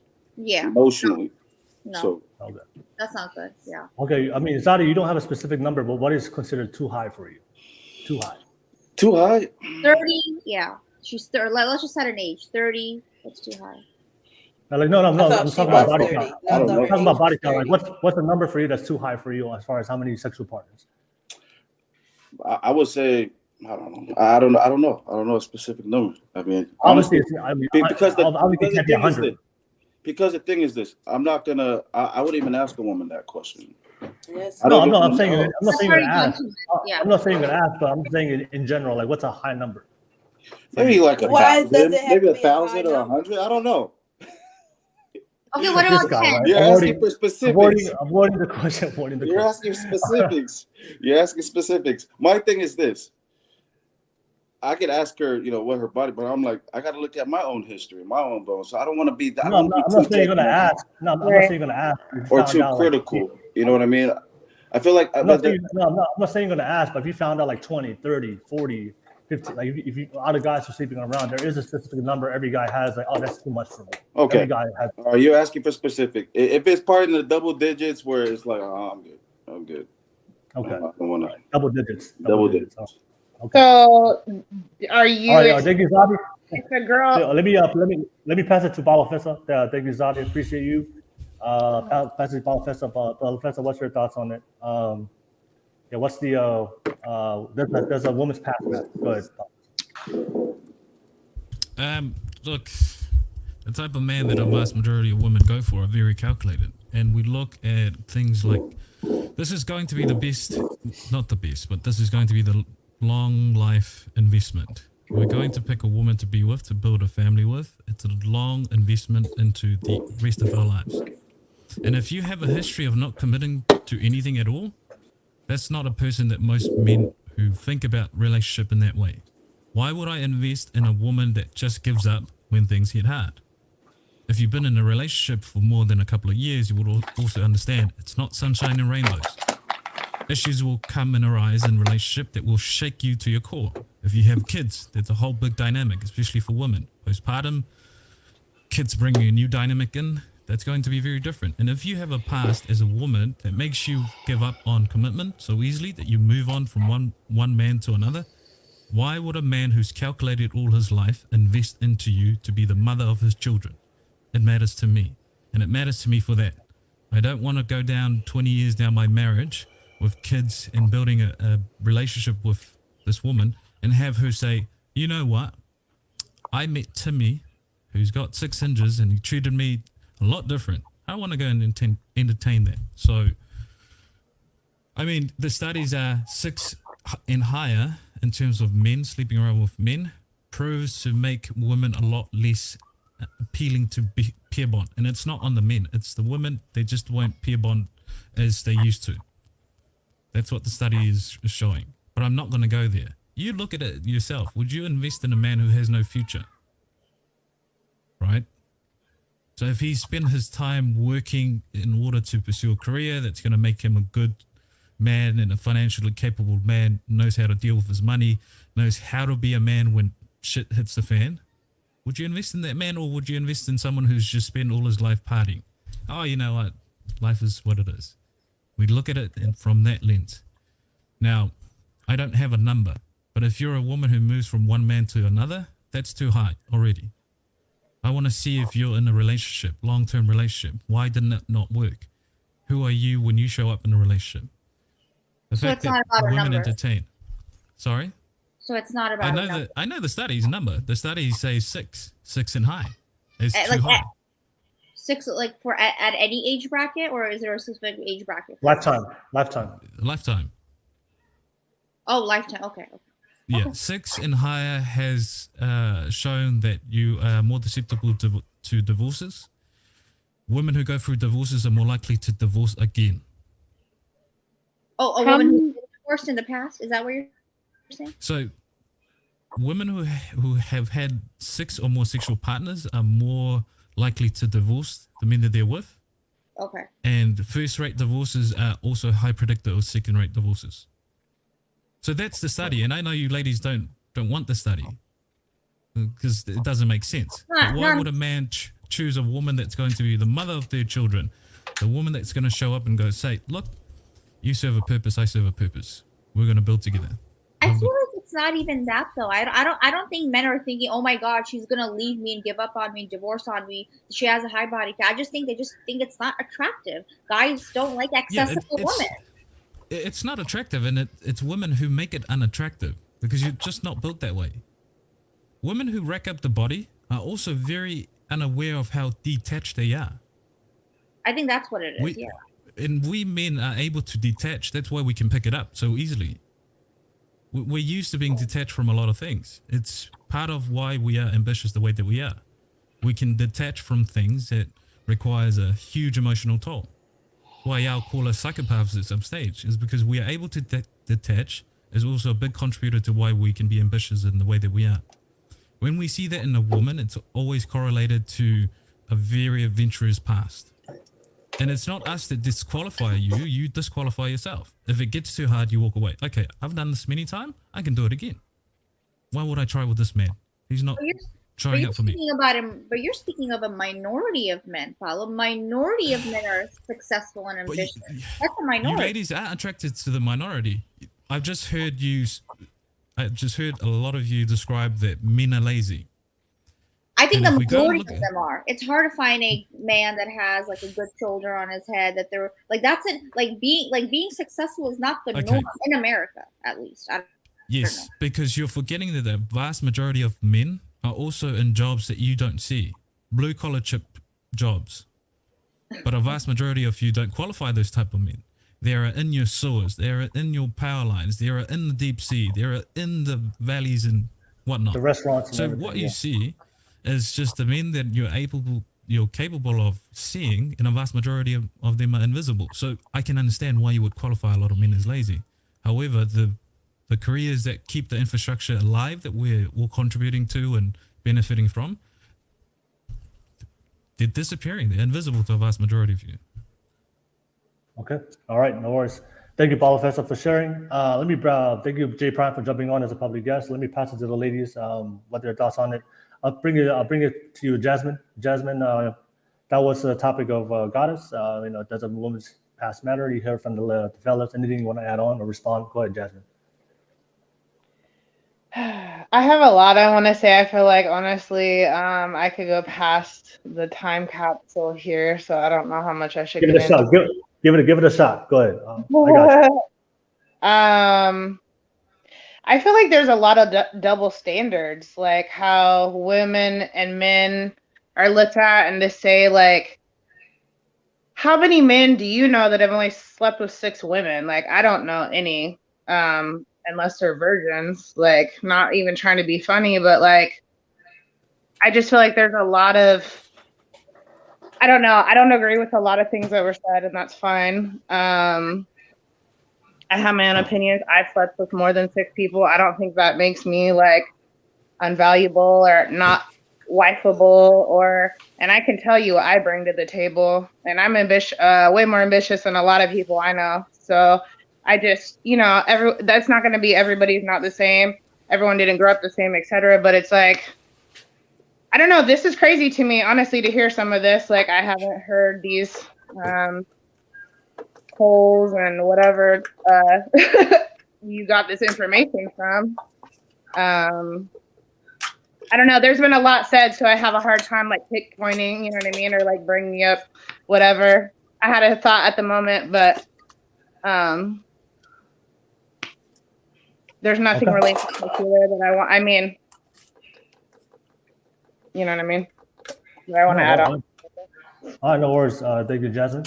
All right, I know a lot of new things you're hearing on this podcast, but that's what we have real honest conversations. This is what happens. I appreciate you, Jasmine, as always. I'll pass it to you, Anisha. Anisha, what are your thoughts on? Yeah, everything is just really overwhelming. A lot of comments from you guys have just put me off. Men, not women. We are good. Yeah, I mean, it's just not fair how you guys view all of these things. It's just, I don't think you guys actually, see us as equals still. We're still bringing up jobs and all of that. I just think that it doesn't even make sense anymore. Why do we need to be equal? Hey, that's the question. Really? Why do men and women need to be equal? Like, really? We're not equal. The mere fact that you Okay. as a woman can bear children should say enough that we're not equal. The mere fact that men can we attach separate the quicker whole than- biological thing to, Okay, fine. yeah, like, That's why you can't have a baby. What do you mean? yeah, I like, understand that. I mean, we need the sperms that are there in your balls to make a child. So if you we are wanna be dependent. equal, Would if you you say want- we are dependent on each other? we so are. That's why we're not equal, because we depend on the differences that we bring to the table. That's why the dynamic between a man and a woman is so beautiful, is that we celebrate the differences that we have. If everyone was equal and men see it that way, we would be gay. What is your definition of equality? I don't have a definition for equality. So because I don't nobody's see us as equal. Yeah, nobody's equal. I just want to know the definition of equality for all these men on the panel. It's a simple question. Well, why do you want us to be equal? I want to know that. Why do you want us to be What equal? is your definition of equality? No. Why do you want us to be equal? Yeah. The What is your simple definition of is the equality? same. What does The it same. mean? The same. Let us give me the Equality, context the first. same. What do you mean what is equality for Equality you? means What the is it? same. What is it? If you take some time to What? listen, I said it numerous times, more than 5 Sure, times. what is it? I don't think the you're same. answering. What do you mean? What same? Equality What? means Put it in the words. same. What? Equality means the same. What? Everything is the same. Oh my God. Let me step in real quick. Can I add something real quick? Because there's a lot of blabber and the understanding. Let me. I know Jasmine brought up, because we're talking about equality here. I know Jasmine brought up there's a lot of double standards thrown out, right? Can we all agree here that on this panel there's double standards that exist between men and women, right? Absolutely. Right. Exactly. So if there's double standards that exist that sometimes benefits men, benefits women, then for me that's not equal. And I'll give you a perfect example, right? When there's a draft, if America goes to war tomorrow with the foreign country and there's a draft, who are they drafting? The men or the women? Men. Huh? Yeah. Men. Exactly. Is that equal? Is that fair? That as a man, if I don't want to participate in a war, I want to fight, but they're gonna draft me, and the women don't get drafted. Is that equal? Yeah, but we didn't make that rule. Yeah, we didn't. We did not even start wars. It's not about It's who irrelevant. makes the rule.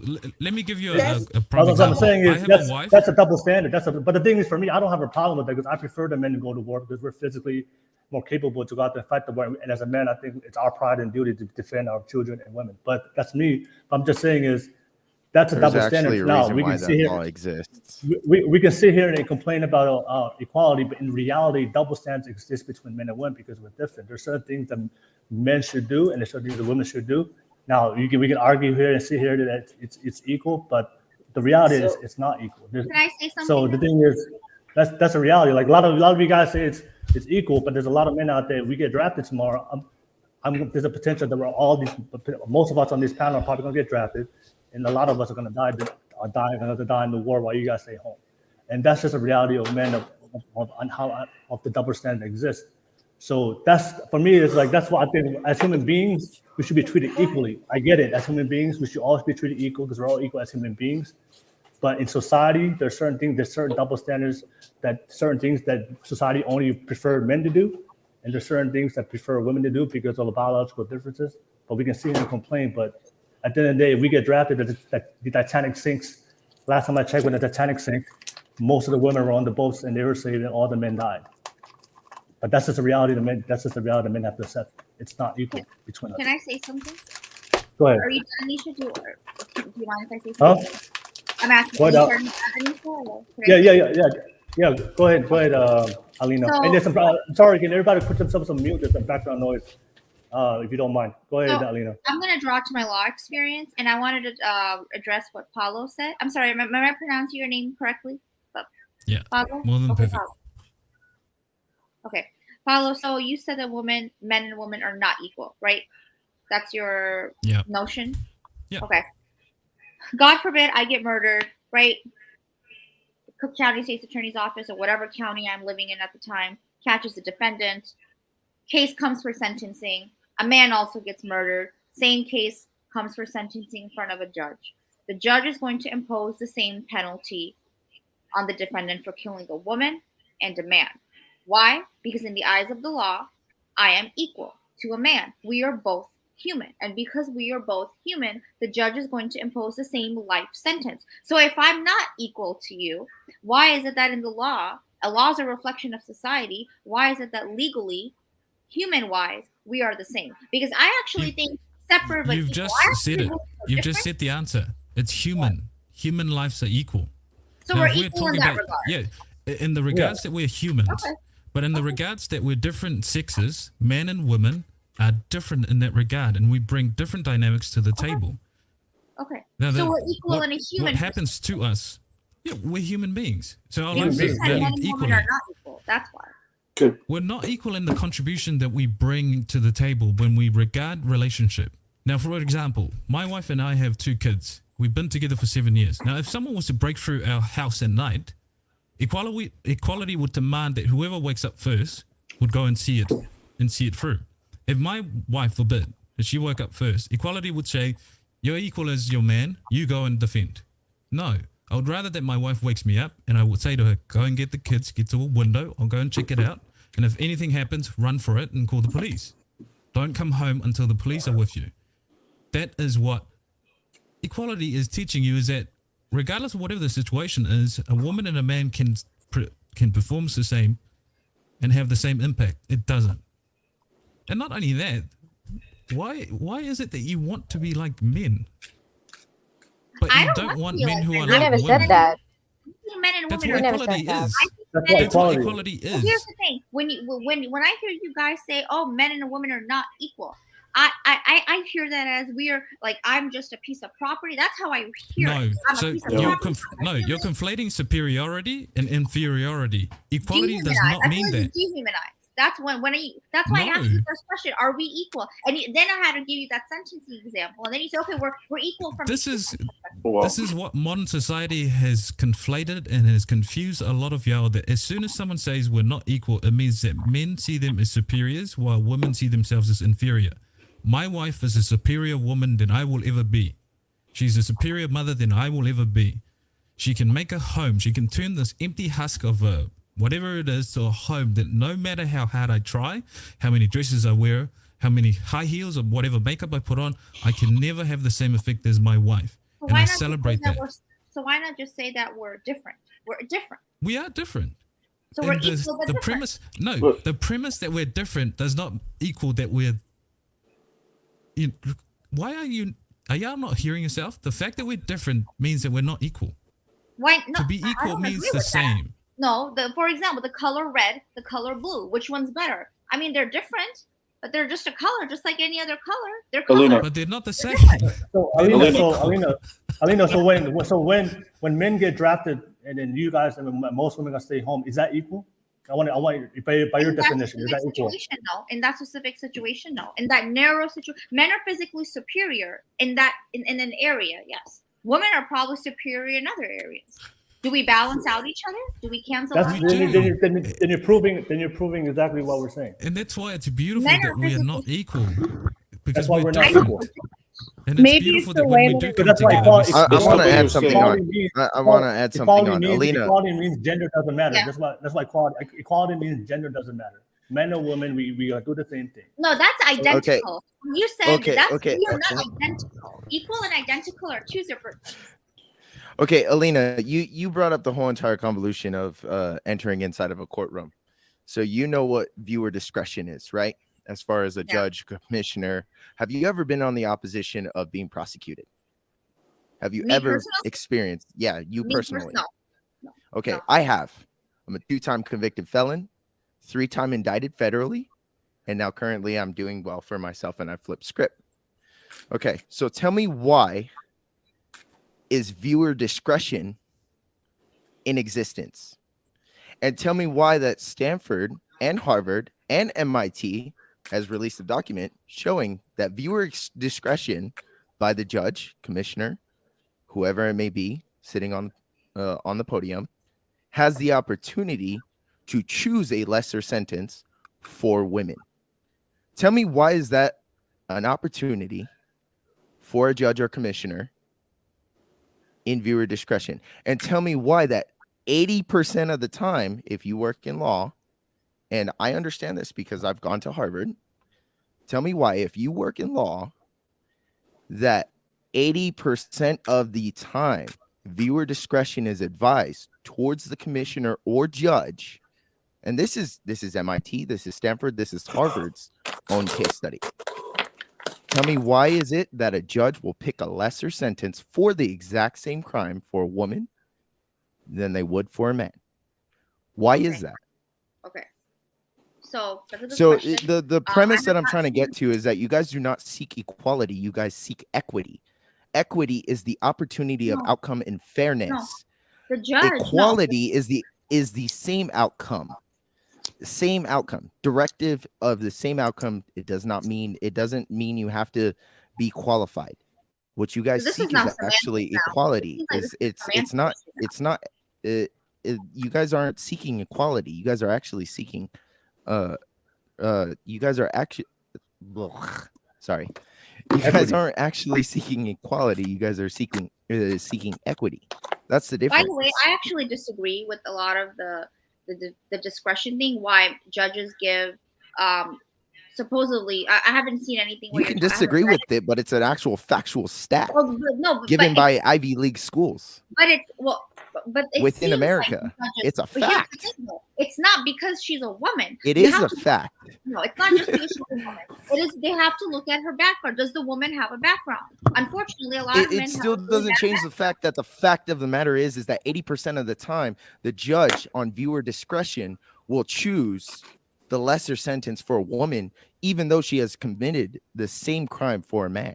Not about committing the same crime. The judges also. It is. If you guys truly seek equality, then you guys should exact the amount of what men can be comprised of for their own failures. There's a woman with a clean record. And she's been charged once. And there's a man with a freaking rap sheet and he's been charged 5 times. The judges want to be more strict with the person that has a prior record. This is garbage that they put out in the media. Oh, look, they're sentencing this group of people, that group Okay, of so people. tell me, why did MIT and Stanford and Harvard waste their time on doing this case study? Tell me why they did that. Tell me why did a Ivy League school waste hundreds of $1,000s, even possibly millions of dollars on creating stats that were factual? Tell me why they did that. Oh, you should ask the Ivy schools then. I haven't seen this study. You have It's to not send for it us me, to and then answer. I can respond to you. J Prime, when it comes, if you're a law student, you should know these stats. No, I You don't should agree know with these them. stats. No. You should know these stats as a law student. Okay, we're going off what we're trying to define. What is equality, and why are we fighting so hard to be equal in terms of? Let's bring it back to why this podcast exists, relationship-wise. Zadi, you wanted to say something? Go ahead, Zadi. No, I think I see where J Prime is coming in a sense of that perspective, but the unpleasant truth is here in America, it is men who commit majority of the property crimes and violent crimes. That's a fact. They're full of So I get how America. the justice system is leaning towards women and juveniles. They're more lenient because they commit less. It is men who are committing more majority of the crimes. So we can put that argument to the side. My issue is this, is what Delina is. Are you your defense attorney, correct? No, I'm a prosecutor. You're a prosecutor. I used to be a defense attorney. I've done both. Yeah. Well, why are you not a judge? Because I'm not experienced enough as an attorney. Exactly. The thing is this. We are all in the courtroom. You guys are all equals, but you guys have different roles. There's a prosecutor. There's a defense attorney. There's a judge. There's a bailiff. Yeah. Right? Everybody has a role in the courtroom, and you got to play room. And how does that apply to relationship? As a man, I have my role. There's certain things that I'm going to do. It's in my natural nature to provide and protect. That's just the way God created me. So you agree with? Yeah, I agree. I agree. But the thing is, we are all equal from a human perspective, but we have different roles. Okay. Can we agree on that? Yeah, we agree to that. It wasn't said like that, though. If it would have been said like that, we probably wouldn't have had the reaction we had. Exactly. You know what I mean? Like, that's the like communication, wording, all that matters. Like, exactly. Yeah, true. You fought to, you know, feel equal, to be able to vote, wear pants, Right. etc., drive a car, etc., etc. Exactly. Jasmine, I bet you could cook better than me. I bet you can cook better than me, but I bet I can take care of the home outside. I can build things better than you. Fair enough. That's part of fact, right? We can agree with that because naturally that's where we tend to go. You'll probably take care of a child better than me. I don't even know how to change a diaper. You probably might know how to do that better than me. But you can learn. But I can learn. I'm willing to learn. But that's the difference. But Zadi, I asked him that same question about can men raise kids better than women, and most of them said no. No. They didn't agree. True. But I think it's the way we're coming up. We're talking in extremism where we let's be more realistic. We are equal, but we have different roles. That's the issue that we're trying to, and we're confusing in our conversation. No, I agree. I think that's what I was trying to say. Yeah, no, I agree. Yeah. So, do you women really think that men cannot raise children the way that women can? Not when they're babies. Okay, so tell me statistically, why is it that men have a better outcome of raising children than single mothers? Where's that at? Where's the statistic? Here in America. Where's It was the actually a statistics? woman who did this case study, and she talked on TED Talks about 10 years ago. Okay. It was a woman who did this case study. It was a woman who talked on TED Talks that the outcome of divorced parents and children, and who really loses? The children really lose. Okay. Of course. Why is it that statistically the outcome of a children's success is the same statistics of a single father? Why is it that when parents are married, the same statistical outcome of the child's success is the exact same statistical outcome of a child's success if they were raised by a single father? Okay, can I answer? Why that? is that? We Yeah, have to go ahead, parse answer this that. out. We have to parse this out a little bit. First and foremost, mother's love is very important for a baby's development later on in life and success up until the baby is like 3. And there's a reason for that. Because, so for example, I just learned about this recently. When a baby is born, they need that affection, like, oh, you know, like the cuddling and everything. That leads to a baby's development of mind. And they form an attachment to the kids. When babies don't form an attachment to their mother and their fathers, they call what is called attachment syndrome. They become detached. And when kids become detached, they become delinquent. They set fires. They commit crimes. Why? Because they never formed strong bonds with their parent. This is actually science. That's why. And men are less emotional than a woman. They don't have those cuddling abilities and fondling abilities. That's why when the baby is young, up until 3, it's very important for the baby to be with the mother. That's when God made us more emotional. But once parents... They actually done the study, and it was scrapped because it was unethical. They put 30 newborn babies into a facility where they just give the basic needs, food, shelter, and drink. And as they developed further on, they all died. Half of them died in that facility, and once the study was scrapped, put out into society, they all 30 of the subjects died, and they had to scrap the whole study. So, sorry, Alina, for intruding. And the argument that we're making is not that one is better than the other. We're better together. That's the huge argument, is that we're better together as men and women. However, the value that we provide don't look the same. This is my point of argument for equality. Is that the value we provide does not mean the same. It looks very different. And in terms of value of life, that is equal all across the board. Now, people can judge that based on their morality, sense, and compass. As a human being, you're qualified for the same value, regardless of whether you have 2 toes or 10 feet, whatever. You're still a human being. You qualify and your value is the same as mine, regardless. However, if we differentiate based on the values that we provide, we are not equal in that sense. And there's actually a beauty in that. The dynamic that we have in between relationship is beautiful because we complement rather than friction. Right? So that's my point of contention. All right. You know, a lot of people also say that the reason why the value woman brings is not that high is because of all the laws that we had. Women weren't voting up until a certain time, all those systemic things. There's also that argument to be made. How does that contribute? So if you're arguing Value. about You're talking not about being able value. to, yeah. So a lot of women, you know, people argue and say, well, you know, the reason why men make up X field, or there's never been a woman president, XYZ, is because there were systemic barriers. For example, women couldn't partake in certain jobs. Women couldn't vote up until a certain age. Do you see what I'm saying? Yeah. So when we actually equalize the playing field so that men and women have the same rights all across the board, so they can do same equal opportunities to pursue whatever it is, they actually choose what they prefer based on their gender and their sex.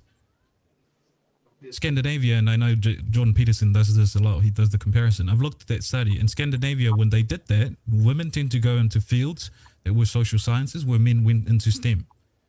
It actually enhances our genetic differences, then it equalized that.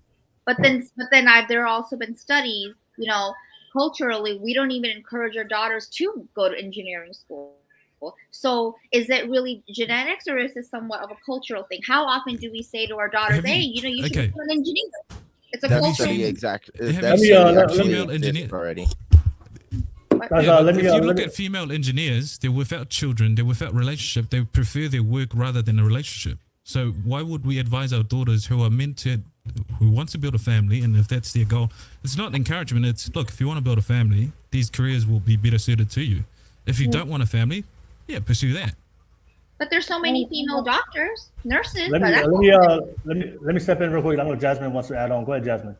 Yeah, I just want to say it's actually a proven fact. I did a study on it when I was in high school that, like, it really does affect, like, boys are put into a certain box, girls are put into a certain box from birth, and the things that we put on them, like, it does have a lot to do with it, actually, as far as where we're at now, why women have the role they have, why men have the role they have, etc. So it's like, I don't know the exact, like, I did it a long time ago, but it really does take a factor in, like, you know, why we treat men the way we do, and boys can't cry, and you got to be tough, and why we baby girl, you know, and whatever. It's like, it's a fact that's put on us. You know, that's why I think there's so many people now that are like, I don't want to be put in a box. I don't want to be labeled this. I don't want to be that, because we've always been taught to be a certain way, just like we've been taught that you come from a good family if you have 2 parents and whatever. It's like, that's not true. Jasmine, what do you do for a living? Guys, real quick, let me move on. I just want to include everybody else. Goddess, did you anything want to add on? I know Goddess Sunni. Ask again, I'm sorry. Anything you want to add on? I just want to make sure we No, I'm include just everybody. listening to the conversation. Okay. All right, no worries. Thank you, Goddess. Anisha, anything you want to add on, Anisha? Oh, no, not really. Okay, you're good. All right, no worries. Let me read some comments real quick as we conclude the podcast, and then we'll come back, get everybody's final thoughts, and we'll end it off with that. I see Snoopy in the live chat. As always, man, Snoopy, you're balling hard tonight. $12. It's a group hug, everybody. Cashapp is. Group hug, everybody. For real. Well, group hug, everybody. Hey, at the end of the day, like I said, we can have different opinions. That's why we're on this podcast. We're here to express. We can agree, we can disagree. That's absolutely okay. At the end of the day, it's all love here, and we need an all group hug. Shout out to you, Snoopy. Thank you so much. And supporter. let me read some comments real quick. Insane Crazy said men and women are equal. Question mark. All right, no worries. Yeah, that's the conversation we're having right now. Evil 126 on the live chat said, what the fuck? All right, no worries. All right, shout out to you, Evil 206. I see Fatty. Fatty, good to see you on the live chat. He said on the live chat, said women then disappear to have more resources looking for them than women. All right, no worries. Appreciate that. And I think that's pretty much everybody on the live chat.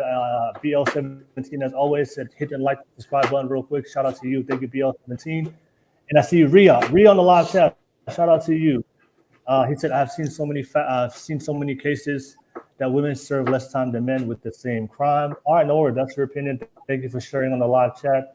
And I see Bobino said LOL. Shout out to Bobino. And then, of course, I see Snoopy again with the super chat donation. Shout out to you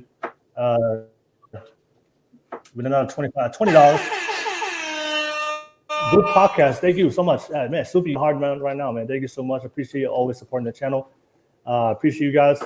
But yeah, we have come to the conclusion of the podcast, to the end. Thank you so much for everybody that's watching this live right now. I appreciate all you guys' open conversations. And I told you guys it's gonna be hot. It's gonna be hot tonight. And we did. We definitely had a hot topic to discuss. Thank you, Jasmine. Thank you, Marina, and also thank you, Anisha, for being part of the podcast. Thank you. I'll ask you guys to share your final thoughts. What's your final thoughts? Did How can Anisha people leave? find you? All right. Yeah. Oh, she left. Oh. I think her internet. Oh, she's in the background. Her connection just dropped off. There we go. Oh, All there right. she is. Yeah, No sorry worries. about that. No worries. You guys want to But yeah, follow I'll start me? with you. I like talking to you guys.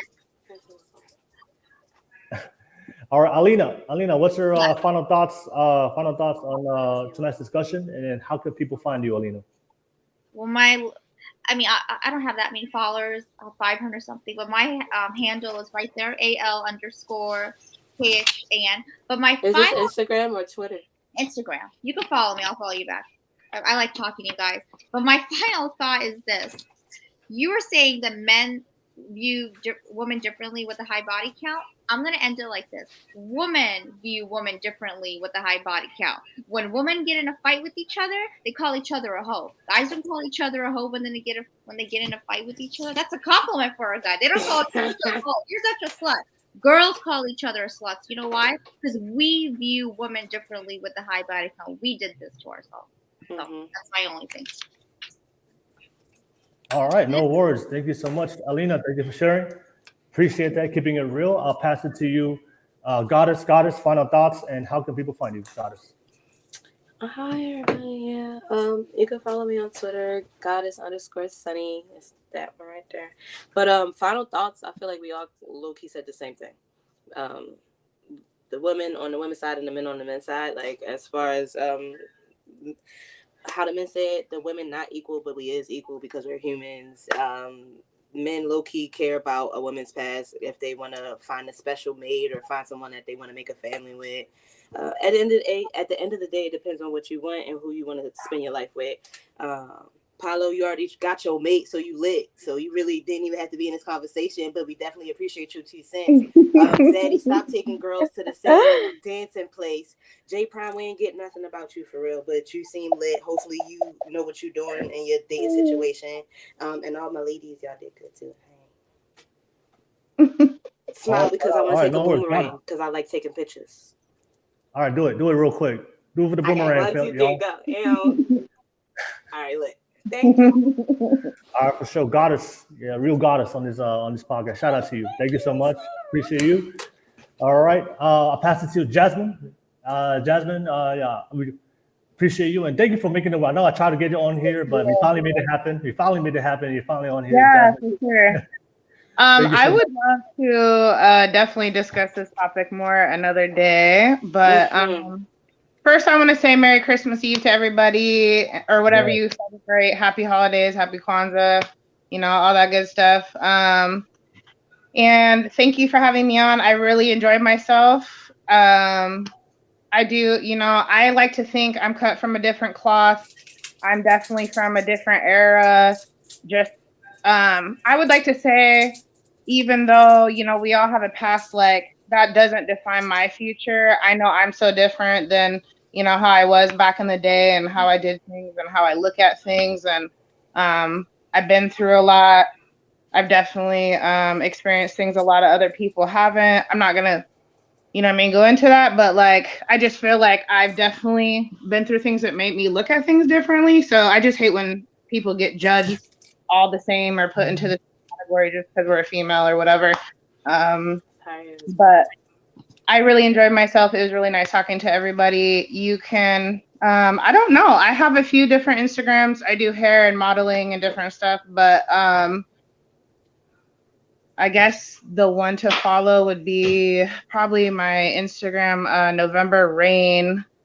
It's November and then REIGN_. I'm always up for a good topic or debate. I love it. I don't know. I feel like that's how you grow. That's how you learn. You know what I mean? When you know better, do better kind of thing. So I'm more than happy to be here. Where are you based, Justin?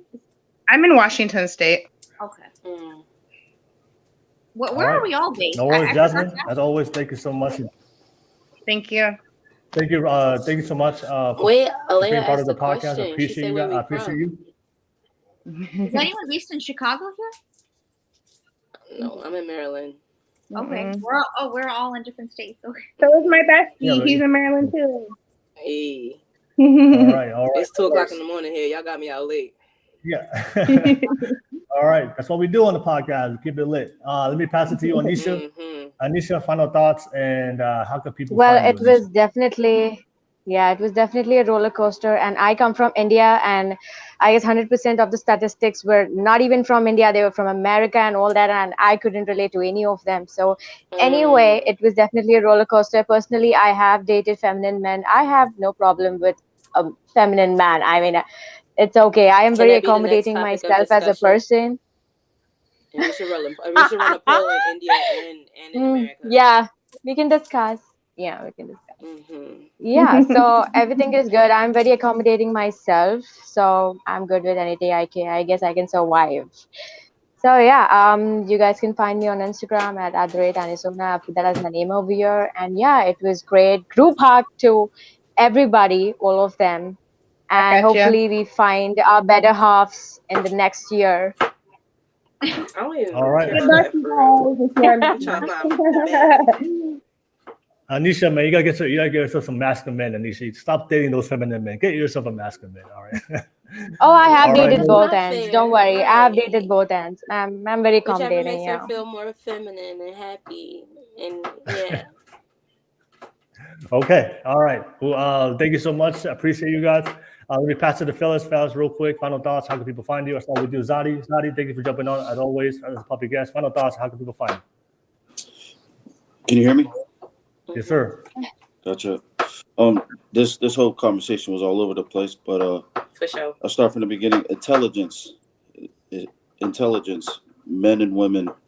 I agree with Alina in the sense of women and men should value that in the same fields. Like I prefer someone's kind of on my level of intelligence too, in the sense of competence. Even study shows that too, where if you date someone who's on the same educational level, you're more likely to have a successful relationship and marriage because there's competence. Masculinity, you guys had a conversation about masculinity, ambition. Yeah. I don't think anything's more sexier to a man than when a woman's feminine, and vice versa. We're vibing off each other's energy, and a man's masculine and a woman can sense that. So I think it complements. We got to meet in the middle. Equality, according to what Goddess said earlier. From a human perspective, we are equal, but you understand we have different roles, and that's within your relationship, and you as a couple can define those roles. It's not general where we're gonna have the same roles in our relationships. And then the last one is gonna be body count, promiscuous lifestyle. Goddess asked that question. And the way I'll go about that is, to the men listening, and we had this conversation before, is both sexes should be using history in their dating phase. You should be gathering information and making good judgment. But at the same time, men, like, let's focus on the present. Gather that information. If she's promiscuous and it bothers you, walk away. Then don't date her, right? Don't date her. Walk away if it bothers you. Her character to share that, the to option. You know what I mean? Prove that she's different than that. Like, that's where the judging the past is like, Exactly. that's not relevant. Like, Exactly right. And don't get me wrong. If she does have history and she has changed, and I believe we people change. Mm-hmm. You know, let's focus on the present. We use history as information, but we also got to focus on our present. And if it's too much, walk away. And if you can move on, process it, and move on with her, then focus on the present and what's in the future. Don't sit on it. If you can't allow that person to be who they is, then you don't need to be with that person. Exactly. I agree with and vice versa.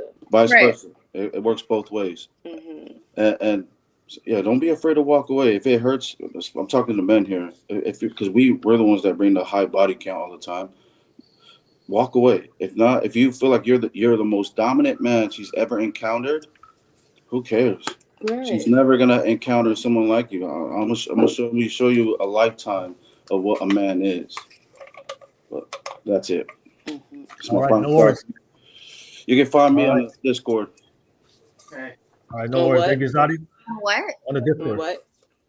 On the Discord, we have a Discord group chat. I posted it on the private chat, I think. So if you guys want to join the Discord, we continue the conversation offline with other guests and other people that watches the podcast. But thank you, Zadi. I'll pass it to you, J Prime. J Prime, final thoughts, and how can people find you? Well, aloha hui kako, melikilikimaka for those who are out in Hawaii. And I'm currently based out of Salt Lake City, Utah, if those really that want to know. Other than that, final thoughts are I just wanted to share something that Jordan Peterson had shared on a previous mastermind that he hosted. And my final thoughts is that women really truly seek equity, not equality. And you guys are convoluting what equity actually is versus what equality is. The reason why I say this is because Jordan Peterson had shared that equality is one size fits all. Equity is the correct size that you need. That is the difference. And so with that being said, other than that, Alina, I wasn't trying to target you at all. But I see that you have a fair fight. I can see your experience in the ring for the court system. And so thank you, Will, for having me on for the short period of time. But as always, thank you for the panel for letting me say my piece. And if you guys really want to get a hold of me, you guys can find me anywhere on social media, Facebook, Snapchat, Instagram, TikTok, Joe Promasio. I'm literally the only person who has that name. Other than that, find me in the Discord if you truly want to get a hold of me. As always, I do run a marketing and design agency. So other than that, thank you, Will, for the opportunity. No, as always. And it is the last podcast of the year, so don't forget, my intro was made by J Prime. So if you want some good quality intro work, social media content, definitely hit up J Prime and his company.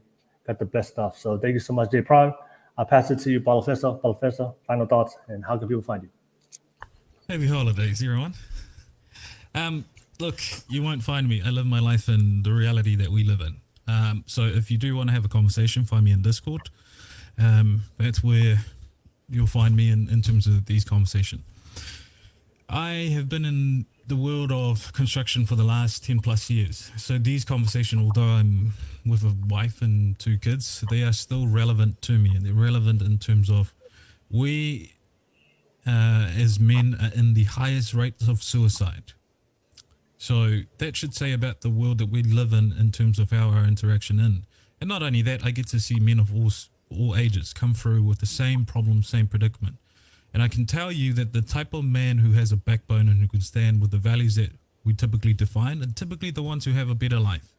They serve their families a lot better. They tend to have longer relationship, and they tend to thrive in whatever it looks like in terms of thriving in relationship. So hence why I stand in the values that I stand in. And most of these men value their women based on the things that complement them.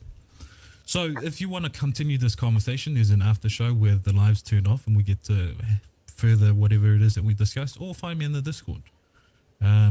It's always a pleasure to jump on the podcast and to have conversation with not just men, but with you ladies, and agree to disagree. I think that's the beauty of having a conversation, is that we don't always have to agree, but at least we are able to say, I can at least try and understand it from your perspective. And if we don't, that's fine. That's how the world works. But ladies, appreciate your time. Thank you for having me.